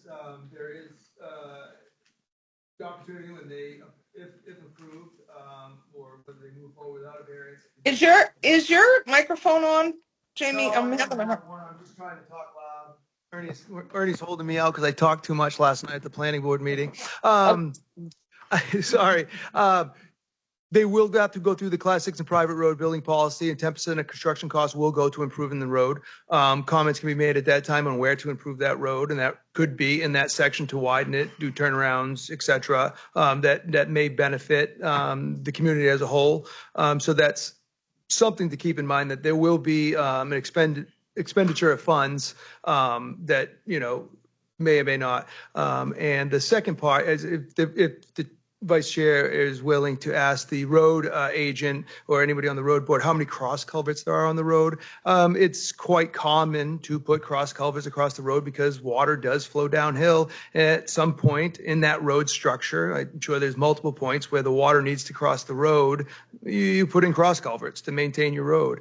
So I'm not proposing one anywhere, but it seems like, you know, the way the properties align and the way the drainage aligns, wouldn't be on the Clough's property, maybe closer to the McNaught's property. And I'm not saying one's better than the other, but there's lots of cross culverts that dumps lots of water. You know, a good one is right on Route 9, and you know they had to do stormwater analysis, and it comes through there like a rocket, but it always did, and it floods the neighbor's property, and it always did. But you know, it's a cross culvert going under a road, and there, you know, it's. If it's not increased and there's a cross culvert there, it's another method that runoff happens. But and Jamie, is there a way for them to go to the said road agent prior to coming to zoning board and saying, we've agreed that we will do this to mitigate these challenges? That's the applicant's prerogative. Which again is back to my point of perhaps the applicant wants to take a different route than having a vote. And I just wanted to bring those two. No, and that's excellent. Yeah. Thank you very much for elucidating. Well, you just brought up that I forgot about. I knew about this, but I forgot. Because this is a Class 6 road, they have to go in front of the select board to get approval for a building permit. Planning board, select board, and comments from department heads, fire. Is that road improvement rule still in place? Absolutely, yeah. 2 places up had to do improvements, Okay. ditch work and Okay. the like. Please. It's incredibly important that you hear us. Next to nothing has been paid from any of the applicants to the road association. Not only do the improvements not meet the standard in which they were required, but the applicants have not paid. The ordinance has no teeth. We have no ability to collect. Jamie, it's incredibly. I would love to offline explain the policy to you. There is no obligation for the applicant to pay anybody. The scope of work is dictated by the planning board and select board based on value, and that work has to be accomplished, whether they do it from sweat equity, a buddy that has a machine, or they pay full dollar or pay extra.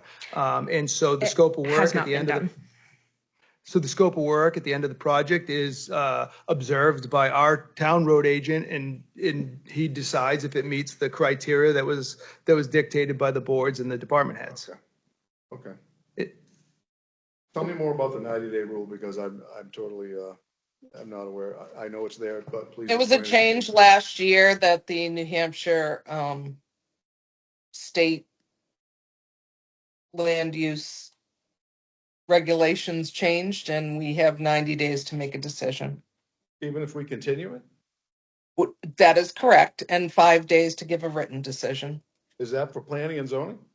That is for the zoning board. And you're about at your Planning board 90-day too? mark. Would have been great Ernie? if they did that for me while I was in front of the planning board. Ernie? Is it planning board too? I don't know. Okay, so Ernie, has Ernie, has you the wanna pipe in on applicant has the applicant made a decision, Paul? No, I'm talking about the zoning board. Is she right about the zoning board in the 90 days? Oh, the 90 days. Let me look it up here. She's right. We talked But I about think this it is a couple absolutely months ago. correct. I remember something about this. And I this was the date I that we just, picked, and we were sure there would be no snow on the ground when we went out and did the walk. And Vice we were- Chair, I just did a Okay. I just redid my annual training. It was a riveting day-long Saturday of mine. Well, did you learn that, can the board vote to extend that if they want to? The applicant Oh. has to provide you with a written request to extend it. Okay. So You willing to do that? right now, before making a motion, the applicant can decide to provide that in writing tonight, that they would like to redo their plans and have a 30-day extension for another meeting.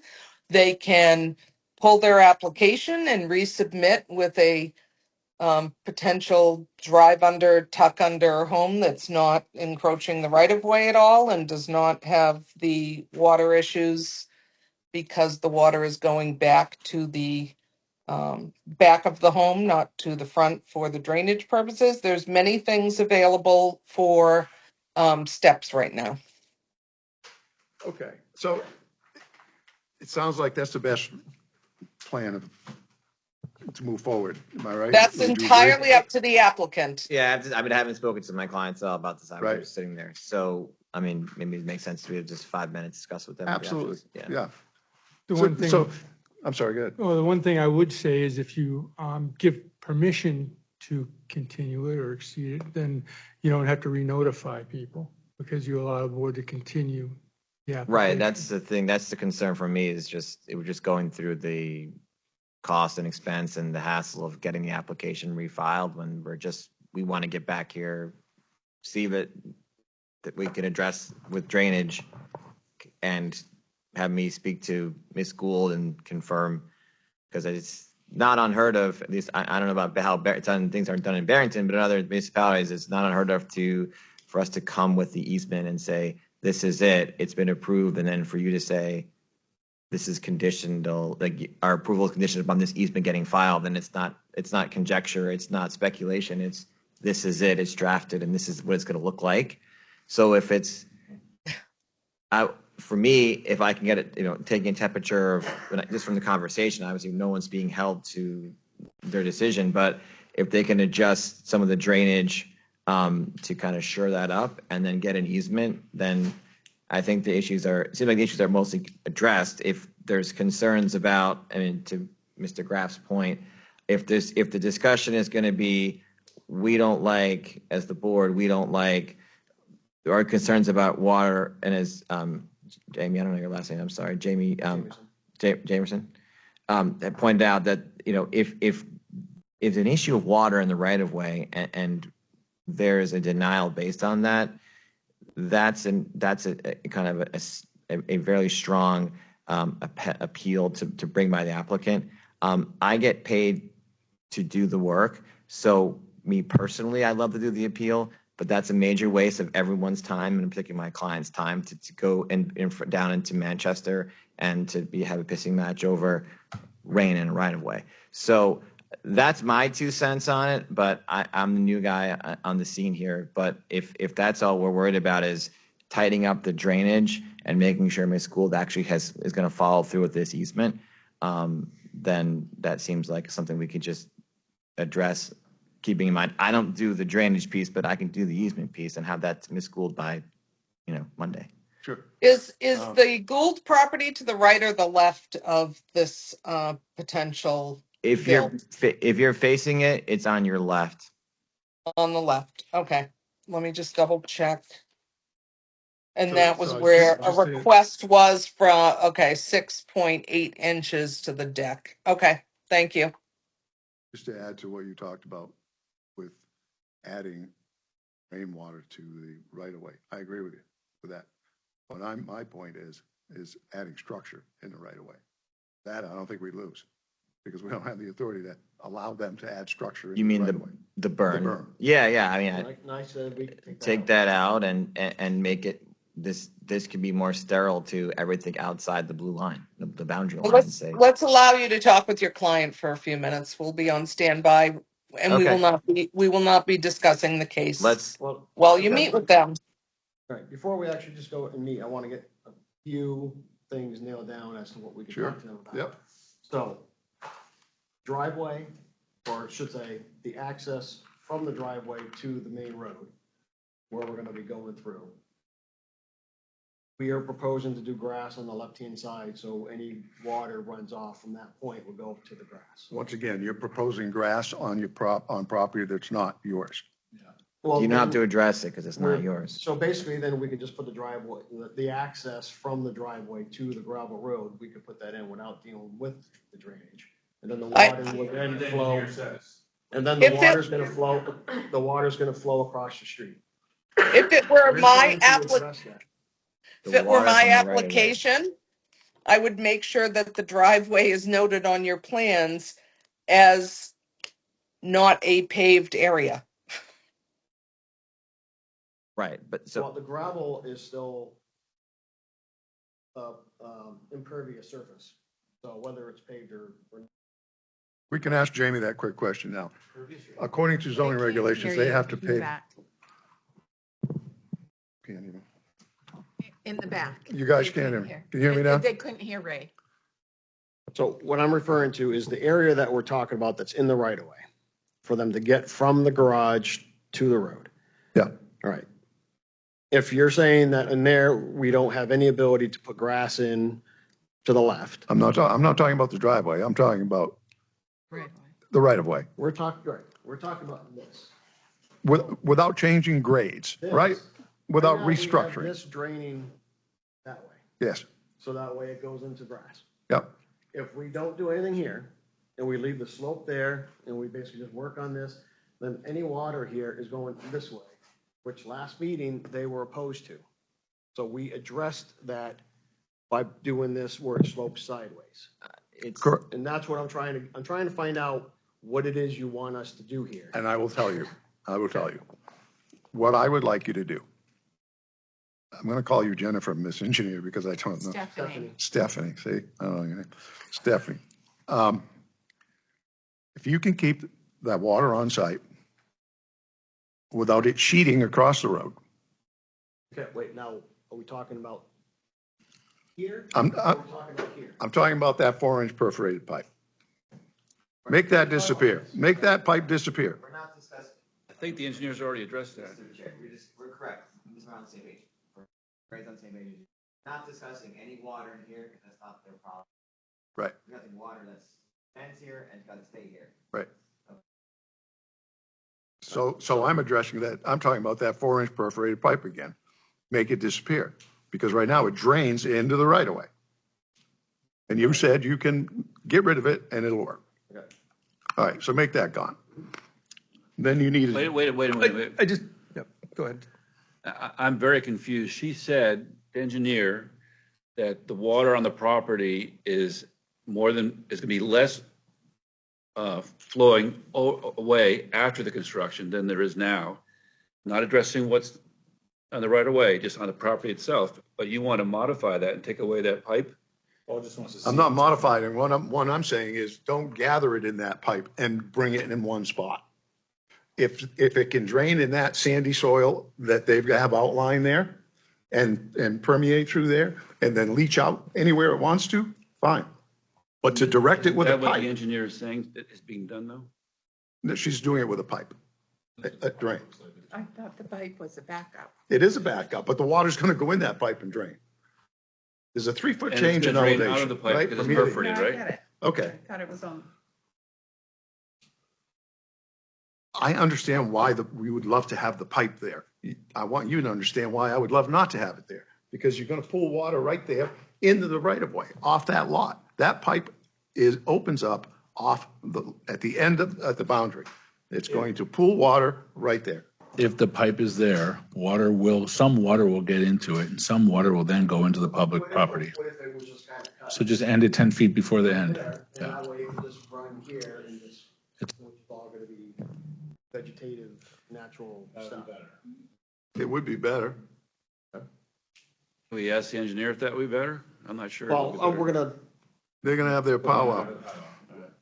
Note that I'm going to ask for CMA to review all of your engineering work. The town's engineer. Okay?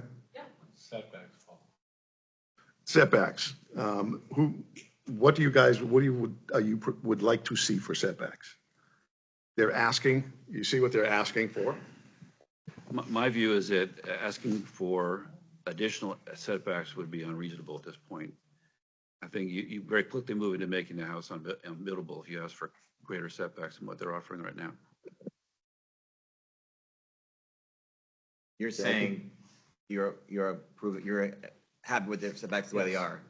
I'm happy with how they are. I mean, if there's some way that could make them better, fine, but I don't see it. Vice Chair? Yes.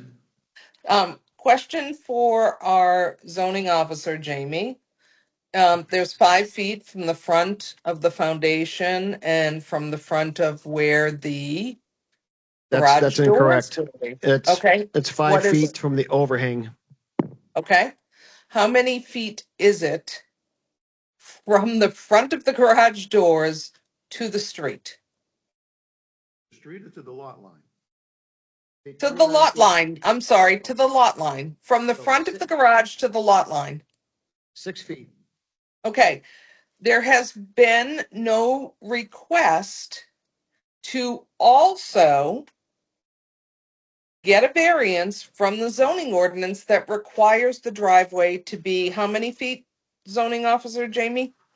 We don't regulate driveways on private roads. Okay, then only there thing is we regulate- nothing needed. Is once the driveway enters the property, they have to meet a maximum 10% grade. Okay, and we've already discussed that is what the grade is for that blip of an area. Okay, The under. thank you.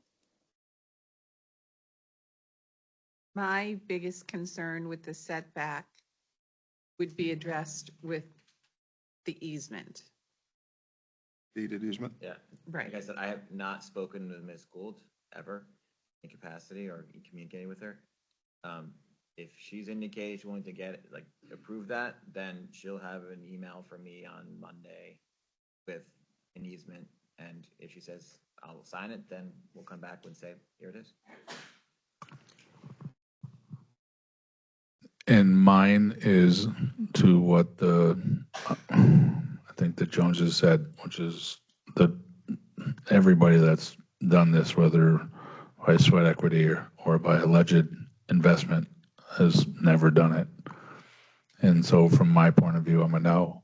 And the way to make me a yes is to get the select board to get an escrow account for this one and set precedent. Because we're a zoning board and zoning says there's a number and the number is not met.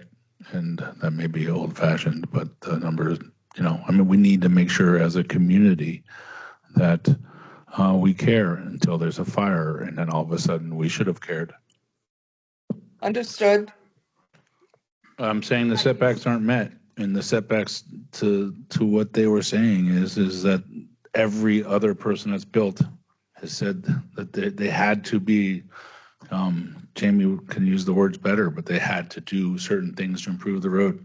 So you're saying you think that I'm there a should no. be a firm The system doesn't work right now. at in that? The system doesn't work right now, and to allow another house is That's one person's perspective. one person on the zoning board, mine. No, well, you're taking someone's perspective that the work wasn't done. Sure. And from my perspective, I think there's 2 projects on that road that happened in recent memory. One, the road was determined to meet the minimum standard up to the access point to that person's property. And they accomplished that by clearing back vegetation to expose the road edge and I'm sure. Jim, identifying that. I'm not saying they did not. I'm not saying that. I'm just saying, I'm saying 2 things. One is that zoning board, we're supposed to be, in my opinion, the ordinances are supposed to be set. We're not just supposed to accept everybody that comes in that applies.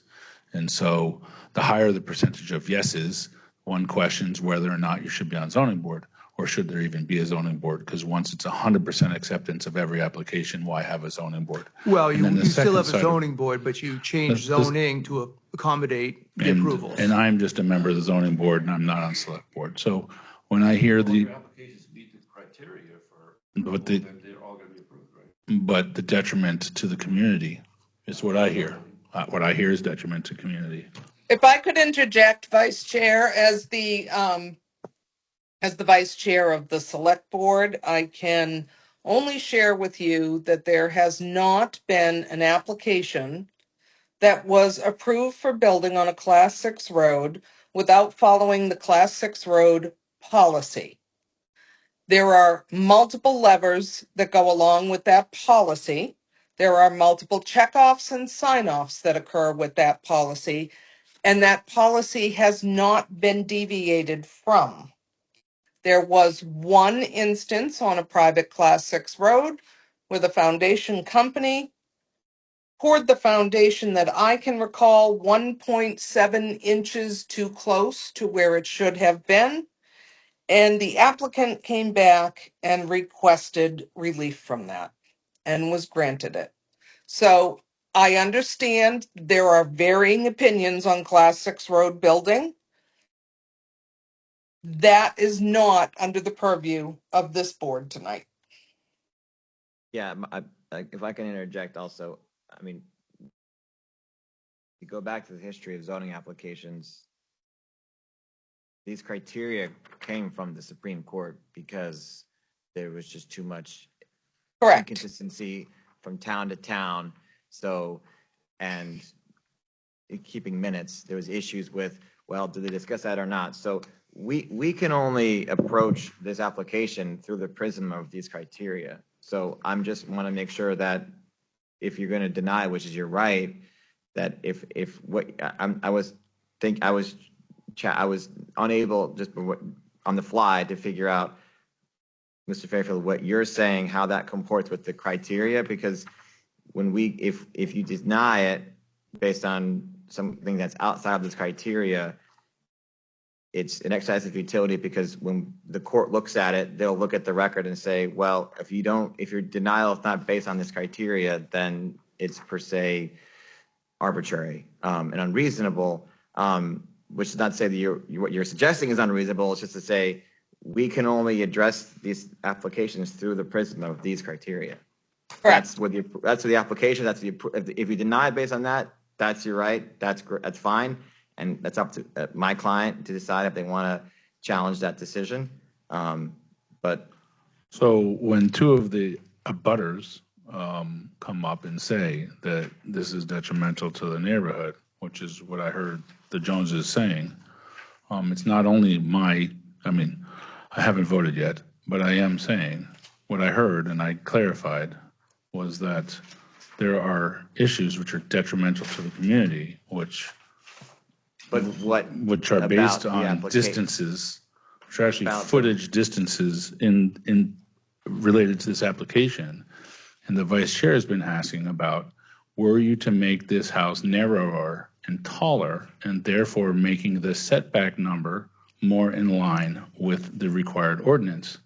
So I'm not being anywhere variable, or I'm using numbers, integers, and looking at those integers and wondering, okay, people have built houses that are 12 feet wide. I'm certainly not recommending that. That sounds a little insane.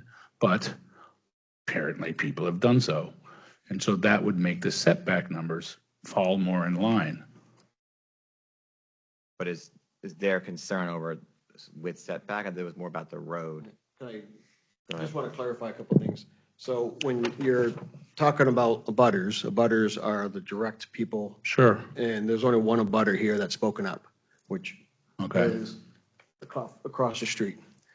Okay, there's actually another abutter right here, and there's another one over here, and then there's Karen.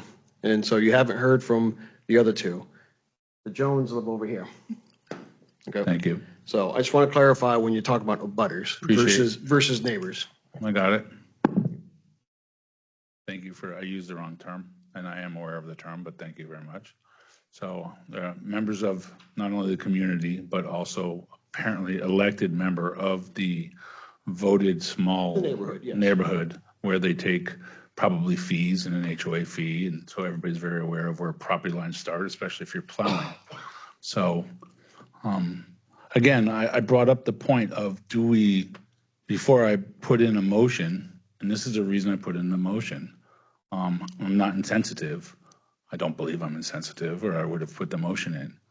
Not that I would have carried, but I recognize this is a challenging scenario. And I'm very happy you came back with a much improved map this time, or blueprint. I just don't know that if I were you, I would pull the trigger on the vote. So I've got 3 items, if you don't mind, that I think that we're in agreement of. Actually, there's 2 that we're in agreement of, one I just came up with. All right. So the outlet, the 4-inch drain outlet terminated at elevation 260 on your plan, which is pretty much where you were playing, right? Yep. All right. When that outlet is set at 260, with the grades on your plan, you can spread that drainage out into the proposed easement instead of going straight down to the road. And it'll probably go there by itself anyway with the way your drainage is, but force it that way. That way you're spreading it over a bigger area. Does that make sense? Okay. And then the third one was we wanted a recorded easement to access, just what you're proposing here. Yep. We want that a recordable document. And you know, we can't tell you record it before you come back, but you might hit some snags creating it. That's all on you. But we would want a recorded document. That would be part of the approval. And then your next step is to go in front of the select board and get your permit to build on a Class 6 road, and then listen to them. We know that. That's right. That's right. That's where any drainage, emergency turnarounds, any of that is going to be conversation. Not here, there. Okay. All right. You said it was the first. What was the first one? Keep water on the site, or no? I think the first one was to have the outlet, the 4-inch outlet at elevation 260. Yeah. And the second one was to force that drainage onto the proposed easement area. Oh, okay. Equally, Yes, through, okay. so you're fanning it out. And finally is to have a recordable easement for the future access to the back of this property that Jackie was talking about. Yeah, okay, I got you now. Okay. And so we're good with building layout, positioning? What we intend to do at this point, and anybody speak up if I'm misstating this, is after you have your meeting, if you come back and say, we think we can comply with this. Well, the other one was, and we talked about that.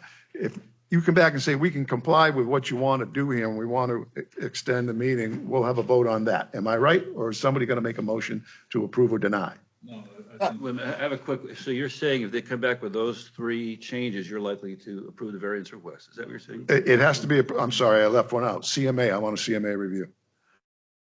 CMA is the town engineer. Now is CMA going to be able to review it in less than 30 days? We'll give you an extension. You asked us for an extension, we'll give it to you. We hate to keep holding you up, really do. No, I mean, but if we're asking for the extension for the 30 days continuance, are they going to actually be able to get that done? We can't, I've tried beating them over the head. You know that. Get what you can out of them. And if they, Oops, I couldn't catch up. if they don't do it in time, ask for an extension. Yeah, that's normally what we do. I mean, we can't force them to complete the work in time. We don't want me driving up here on their dime just to say. I get it. I've been there. Beforehand, we'll know, we should have the next date already, and it should be the Wednesday, right? It'll be by Friday. Is this going to be done? No? Okay, let's push it back. So I guess there's 4 items here when we count the CMA review. And it brought up just a thought for me, because I didn't look at it at the time, but we're talking about an easement so someone can get back, but what's the elevation at where the easement is for a vehicle to be able to get up? I think Access, They'd be using a track machine. I think that they would have to create that when they need it. Okay.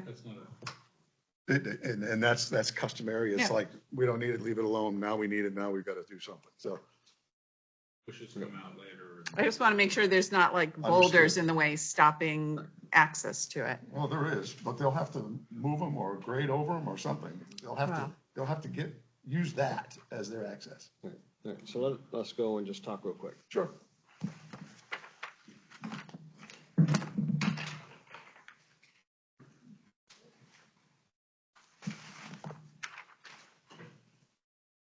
Down there in North Carolina, crazy. I'm loving the area. I'm hitting 94-degree weather after being acclimated to 45, 55. And I'm handling that well, but I brought my Bernese mountain dog with me, who wears her own beautiful fur coat, and she is definitely not loving those 95 degrees. Yeah, It I can imagine. It was 94 here yesterday, just so you know. I heard. I was on a site walk and my wife says, "You are soaking wet." And I'm like, "Isn't it hot and humid out?" And I got in the car and it read 68 on the dashboard. Oh no, it was like 94 back in New Hampshire. Good. Yeah. I feel better about that. Yes.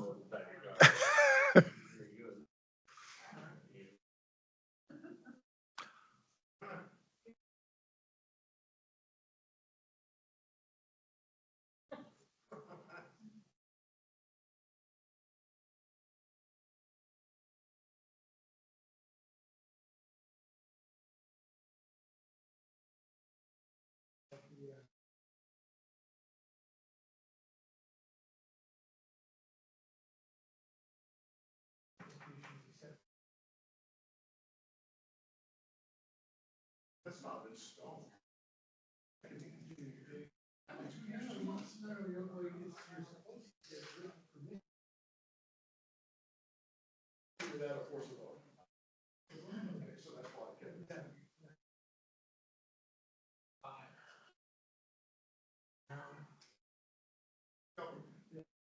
That was not, No, that's state RSA.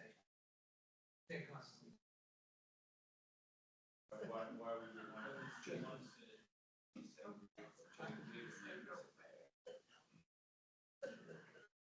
It's 60 days and 5 days per spot.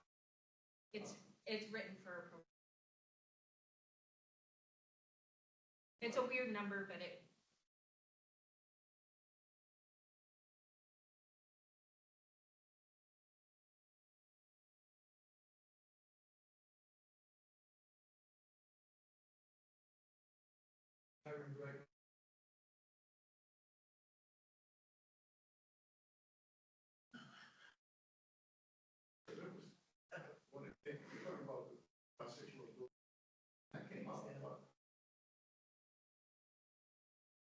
No, we hold. But there was only one person making a determination, right? Yeah, we have. Understood. That's like saying I bought these jeans, they don't fit, but it's the only pair they have. Well, no, it's like asking, I mean, when you go to Connor and ask for about, you can't go to anybody in town hall to ask them about. Understood. It seems to me that there should be somebody overseeing that work as a group. Yeah, and I think you guys do an awesome job. I also don't want more.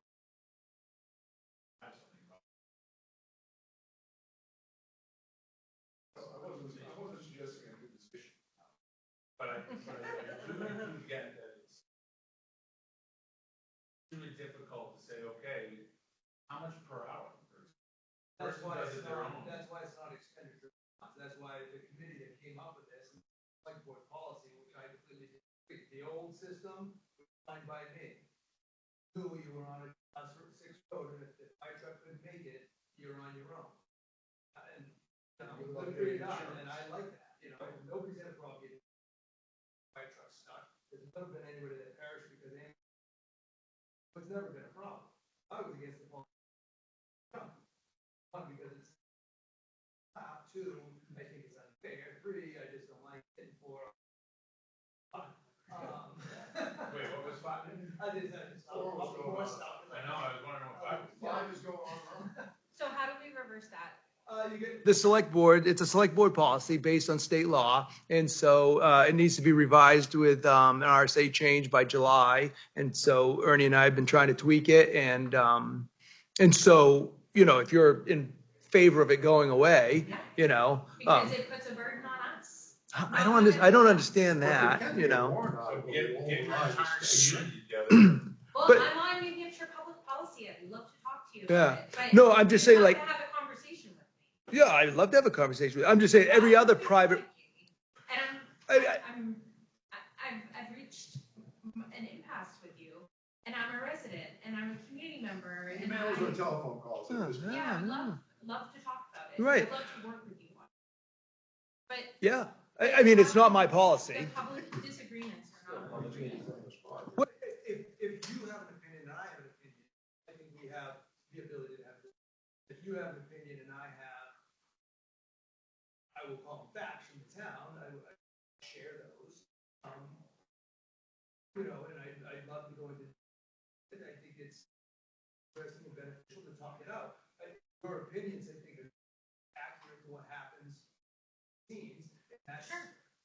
you know. Sure, there's always more to everyone's operations, for sure. Yeah, and from my perspective, other private roads appreciate the contribution that others made to. But they're not forced. As he stated, that's the problem. But that's what you two stated, and I'm saying from my position as staff, I know that's not true. Vice Chair? Yeah. Vice Chair? We can discuss it outside. Yes, I'm here. Okay. After they return from their session, I assume they're in the hallway or something. Couple other things. I do not think, based on, do we have meeting minutes to approve? Because I don't think Yeah, we we have, do. we don't We have do. enough of the members present. It would require an alternate to vote. Because you were absent and I happily was watching the 5 and the 3-year-old while my daughter So were there brought, 3 members? there were, but You- your current alternate who was your chairperson is absent tonight, so you can't vote on those. So, Right, you're right. Jackie wasn't here either. So that leaves, you were here, Parker and Tim, yeah, that you are here don't have, tonight. So we yeah, can't approve the minutes. correct. We don't have a quorum that was Thanks for present that. to do Yeah. that. So just to let you know on that, I would make a motion to move that vote to a time where we have the alternate present that was part of that meeting. I can make that motion right now, get it out of the way. You guys somebody want to make a motion to move the approval of the minutes to the next meeting? I'll make second that motion. Yep. Ben seconded, all in favor? Aye. Aye. Thank you, sir. Flanagan, aye. November 19th. Thibodeau, aye. Hardikoff, aye. Thank you.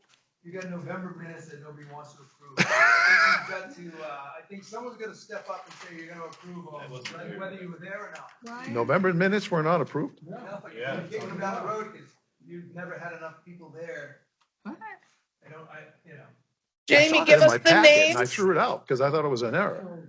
Give us the names, and we'll get the people there that need to be there. Parker. Yeah, Paul. Paul, Jack, and Parker.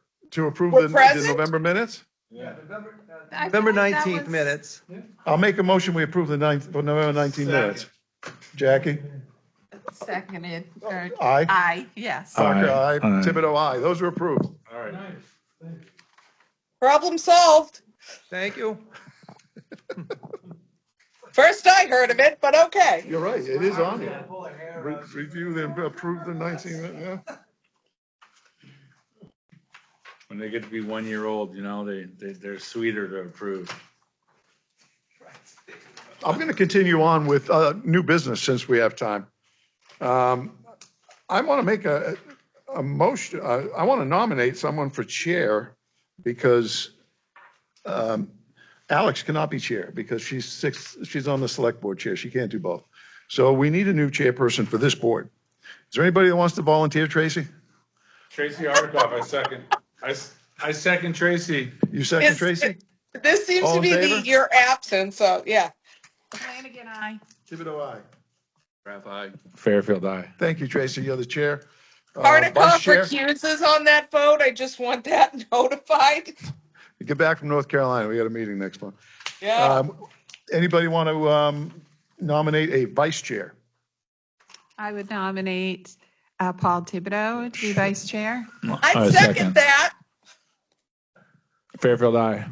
Kraft, aye. Flanagan, aye. Thibodeau, no. Hardikoff, aye. All right, I'm chair. I'm vice chair again. You see how that happens, sir? I'm I in, think Tim did. I think you got in there before I did. Who seconded it? All right, so those two things are out of the way. Then. Very nice.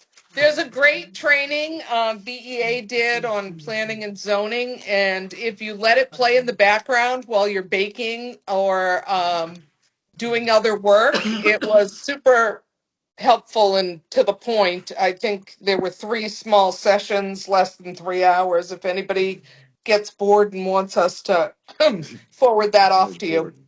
I'm always bored. Are Yeah. you saying it'll help me sleep? We're realtors, Tracy. We don't get bored. Parker, it may be as good as melatonin. No, it's actually well done. It's a group of lawyers that work often on this, and There's a test at the end. Take the test and see where. Let's compare notes. Come I on. don't want to approve. Harvard took it. You got a 93 on one and 87. No, I mean, I'm just asking. They just gave me a 5-hour cognitive memory test. How'd you do? It's only the math side, and so I did exceedingly well. And they turned around and said, "Yeah, because I'm actually pretty good at math." And so they were like, "Oh, in 5 of the 13 areas, you're in the 99th percentile, only less than 1% of America." And I'm like, "Yeah, great. You didn't give me the short-term, medium-term memory questions." Yeah, So that's the next time. All right, that's they're the back, next Tracy. time. Okay, carrying on.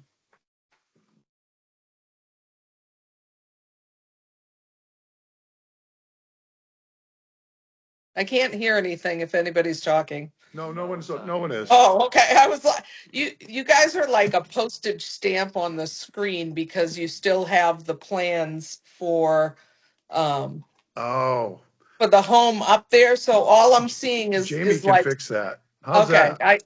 well, you're a little bigger. You're about 4 postage stamps, so good enough for me. It's an improvement.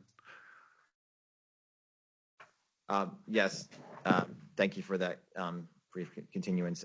So my client would like to submit a request. I know it's supposed to be in writing and I'm not in front of a computer or printer, so I'm not sure what I can do for you in the immediate term, but we would like to request a continuance to the next meeting date. For have an opportunity to make the changes that we discussed. I won't recite them again. I have them written down and have CMA, which is your engineer. Is it works for the town or is that third party? He's third party. He works for the town. He's paid for by your applicant. Yeah. If the board will agree, I will like to rescind CMA's review. If you're going to fan that out on the next lot, I don't see why CMA needs to look at that. That's great. But Okay. that was part of the proposal. So I'm going to make a motion that we take that off the table. Second, Okay. Paul, we were talking about. hold on. More up here. Instead of 260, because then you're directing it down. And then up here. Oh, easily, that's gonna all be. Great. That's, so you're going to get more of a fan, bigger drainage area. So let's finish this. We just voted to take that off the table. I don't know if I needed to do that, but I'm going to do it just in case. Tracy's got a question. Tracy, you have a question? So You just stop the- raising your hand because I can't see you. Just yell at me. I know, somebody pay attention to me here. I know I'm up on the screen. So I would make a motion to accept the verbal waiver of a 90-day decision and the continuance with no additional fees for the applicant, allowing them to address concerns listed tonight and return with an appropriate site plan to discuss this variance for front and side setbacks. That is my motion. He is giving you a list, I believe. Right. Now, what is? It's okay. I think you just expanded what we, Write it on your legal pad. He didn't actually state waive the 90-day decision, and that's the key piece that needs to be listed in his letter to us, that he would like a continuance and is willing to waive the 90-day decision. Writing that. He's writing I that didn't now, know. Yeah. Give me a second. Tracy. all right, Fabulous. I think I want to speak up here. So we gave them 4 conditions that we would like to see them Oh, come no, back and with. include the conditions. Yes, sir. I'm sorry. Yes, and to include One of the conditions. conditions was not reviewing the Right, and we've setback. now voted to, okay, but we didn't voted to vote to- remove the CMA. Yes, CMA review is gone. And please recite for the record the 3 items remaining that we'd like to see when you come back so that there's no discussion. I will do it if you want. How about I say, and if I'm wrong, then you can go. Yeah, okay. The first item refers to the perforated pipe that extends from right to left, behind the house. So that's, instead of being running all the way to the front of the property, it's going to cut off at elevation 260, which is right around the It's gonna back. be a little bit higher. We're gonna actually cut it right off up here. Okay, Which is- just maybe a few. 260 or higher, that's good. 260 or higher, sort of a few feet behind the house. That will force the water that into that pipe will flow towards the easement. Correct. That's number 2. Right. Number 3 is we will have approved and agreed easement that Ms. Gould will provide to the Duffys And in form of approved for you to review. one of the conditions in the next meeting, should nothing else come up, would be that be recorded. It should be Needs to be recorded. It should be a condition of the approval. to That's be right. recorded. Okay, yes, okay. Okay. I think we're all on the same page. Yes, everyone? Was there one more issue? So we have the pipe, we have the easement. Well, there was one third item, not a fourth, there was a third. There was one about grading, or just on the contours, but because we're raising up where we're gonna cut and we're gonna direct it more into the easement instead of downslope, that part got eliminated. Excellent, Because 264 heads right over there anyway. Right. Okay. excellent. Okay. And that'll keep a lot of water the heck out of the road unnaturally. Whatever's going to go there would have gone there anyway. I'm happy with that result.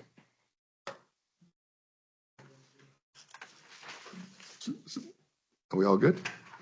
Yep, so the motion to accept that request to waive the 90 days and have a continuance is before you. Did you have a second with those 3 conditions listed? I will second. 2 or 3? 2 conditions. Okay, One of them two is kind of- two conditions listed. I'll revise my motion. Motion to accept a waiver of a 90-day written letter.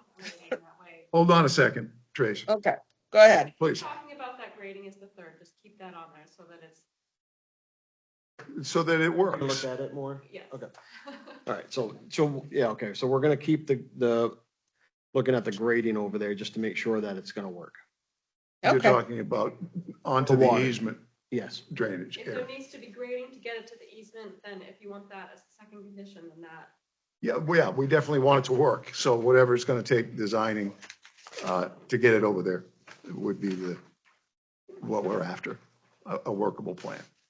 So Vice Chair, I would revise my motion to accept the request for continuance and their waiver of the 90-day decision-making, and that we will have 3 conditions met with that next outline of plans that we introduce at the next zoning board meeting. So, I'll second. Okay, thank you, sir. All in favor? Fairfield, aye. Graph, aye. Flanagan, aye. Thibodeau, aye. Motion passes. Hardikoff, aye. I'm sorry, you made That's the okay, motion, sir. so I figured you were aye. Motion passes, so we'll see you next month. Thank you. Ernie, do we have a date? You're going to be the third Tuesday of the month, so give me a second. Third Wednesday, right? Wednesday, sir. Yeah. Yep. There you have it, third Wednesday of next month. 17th of June. 17th of June. I beg your pardon? Due date, we should have time to review, well, it's. Whatever the standard is, just follow that. Good question. Nice to see it ahead. I mean, it's pretty straightforward with what we're doing here. So, I just can't see how this can miss at this point, other than the easement, in my opinion. Don't they have to get it done? No, I think you can get it done today. You can get it done tonight if you want to. For the sake of the public, I think it has to be, is it 6 days in advance that the material has to be turned in? Ernie should know this. Yeah, well, the 5 days is the minimum notice, but we typically get the information a week or 7 days prior to the meeting, so we can get it out to everybody. And you'll find it Excellent. on the website, right? It'll be on our website, Right, on the town website. exactly. Okay. Thank you. And by the way, public comment is closed. Thank you. Motion to adjourn, Vice Chair. Do we have anything else? We have one more piece of business to do here. Oh, We need to approve the site walk minutes oh. of this last Make a item. motion to approve the April 8th site walk meeting minutes. I'll second it. All in favor? Fairfield abstain. I wasn't there. Graph approved. Flanagan, aye. Thibodeau, aye. Hardikoff, aye. All right, that's 4. That's approved. With that, thank you, sir. With that, we'll entertain a motion to adjourn. Motion to adjourn. No, I'll second that. Fairfield, aye. Graph, aye. Flanagan, aye. Thibodeau, aye. Hardikoff, aye. Take care, all.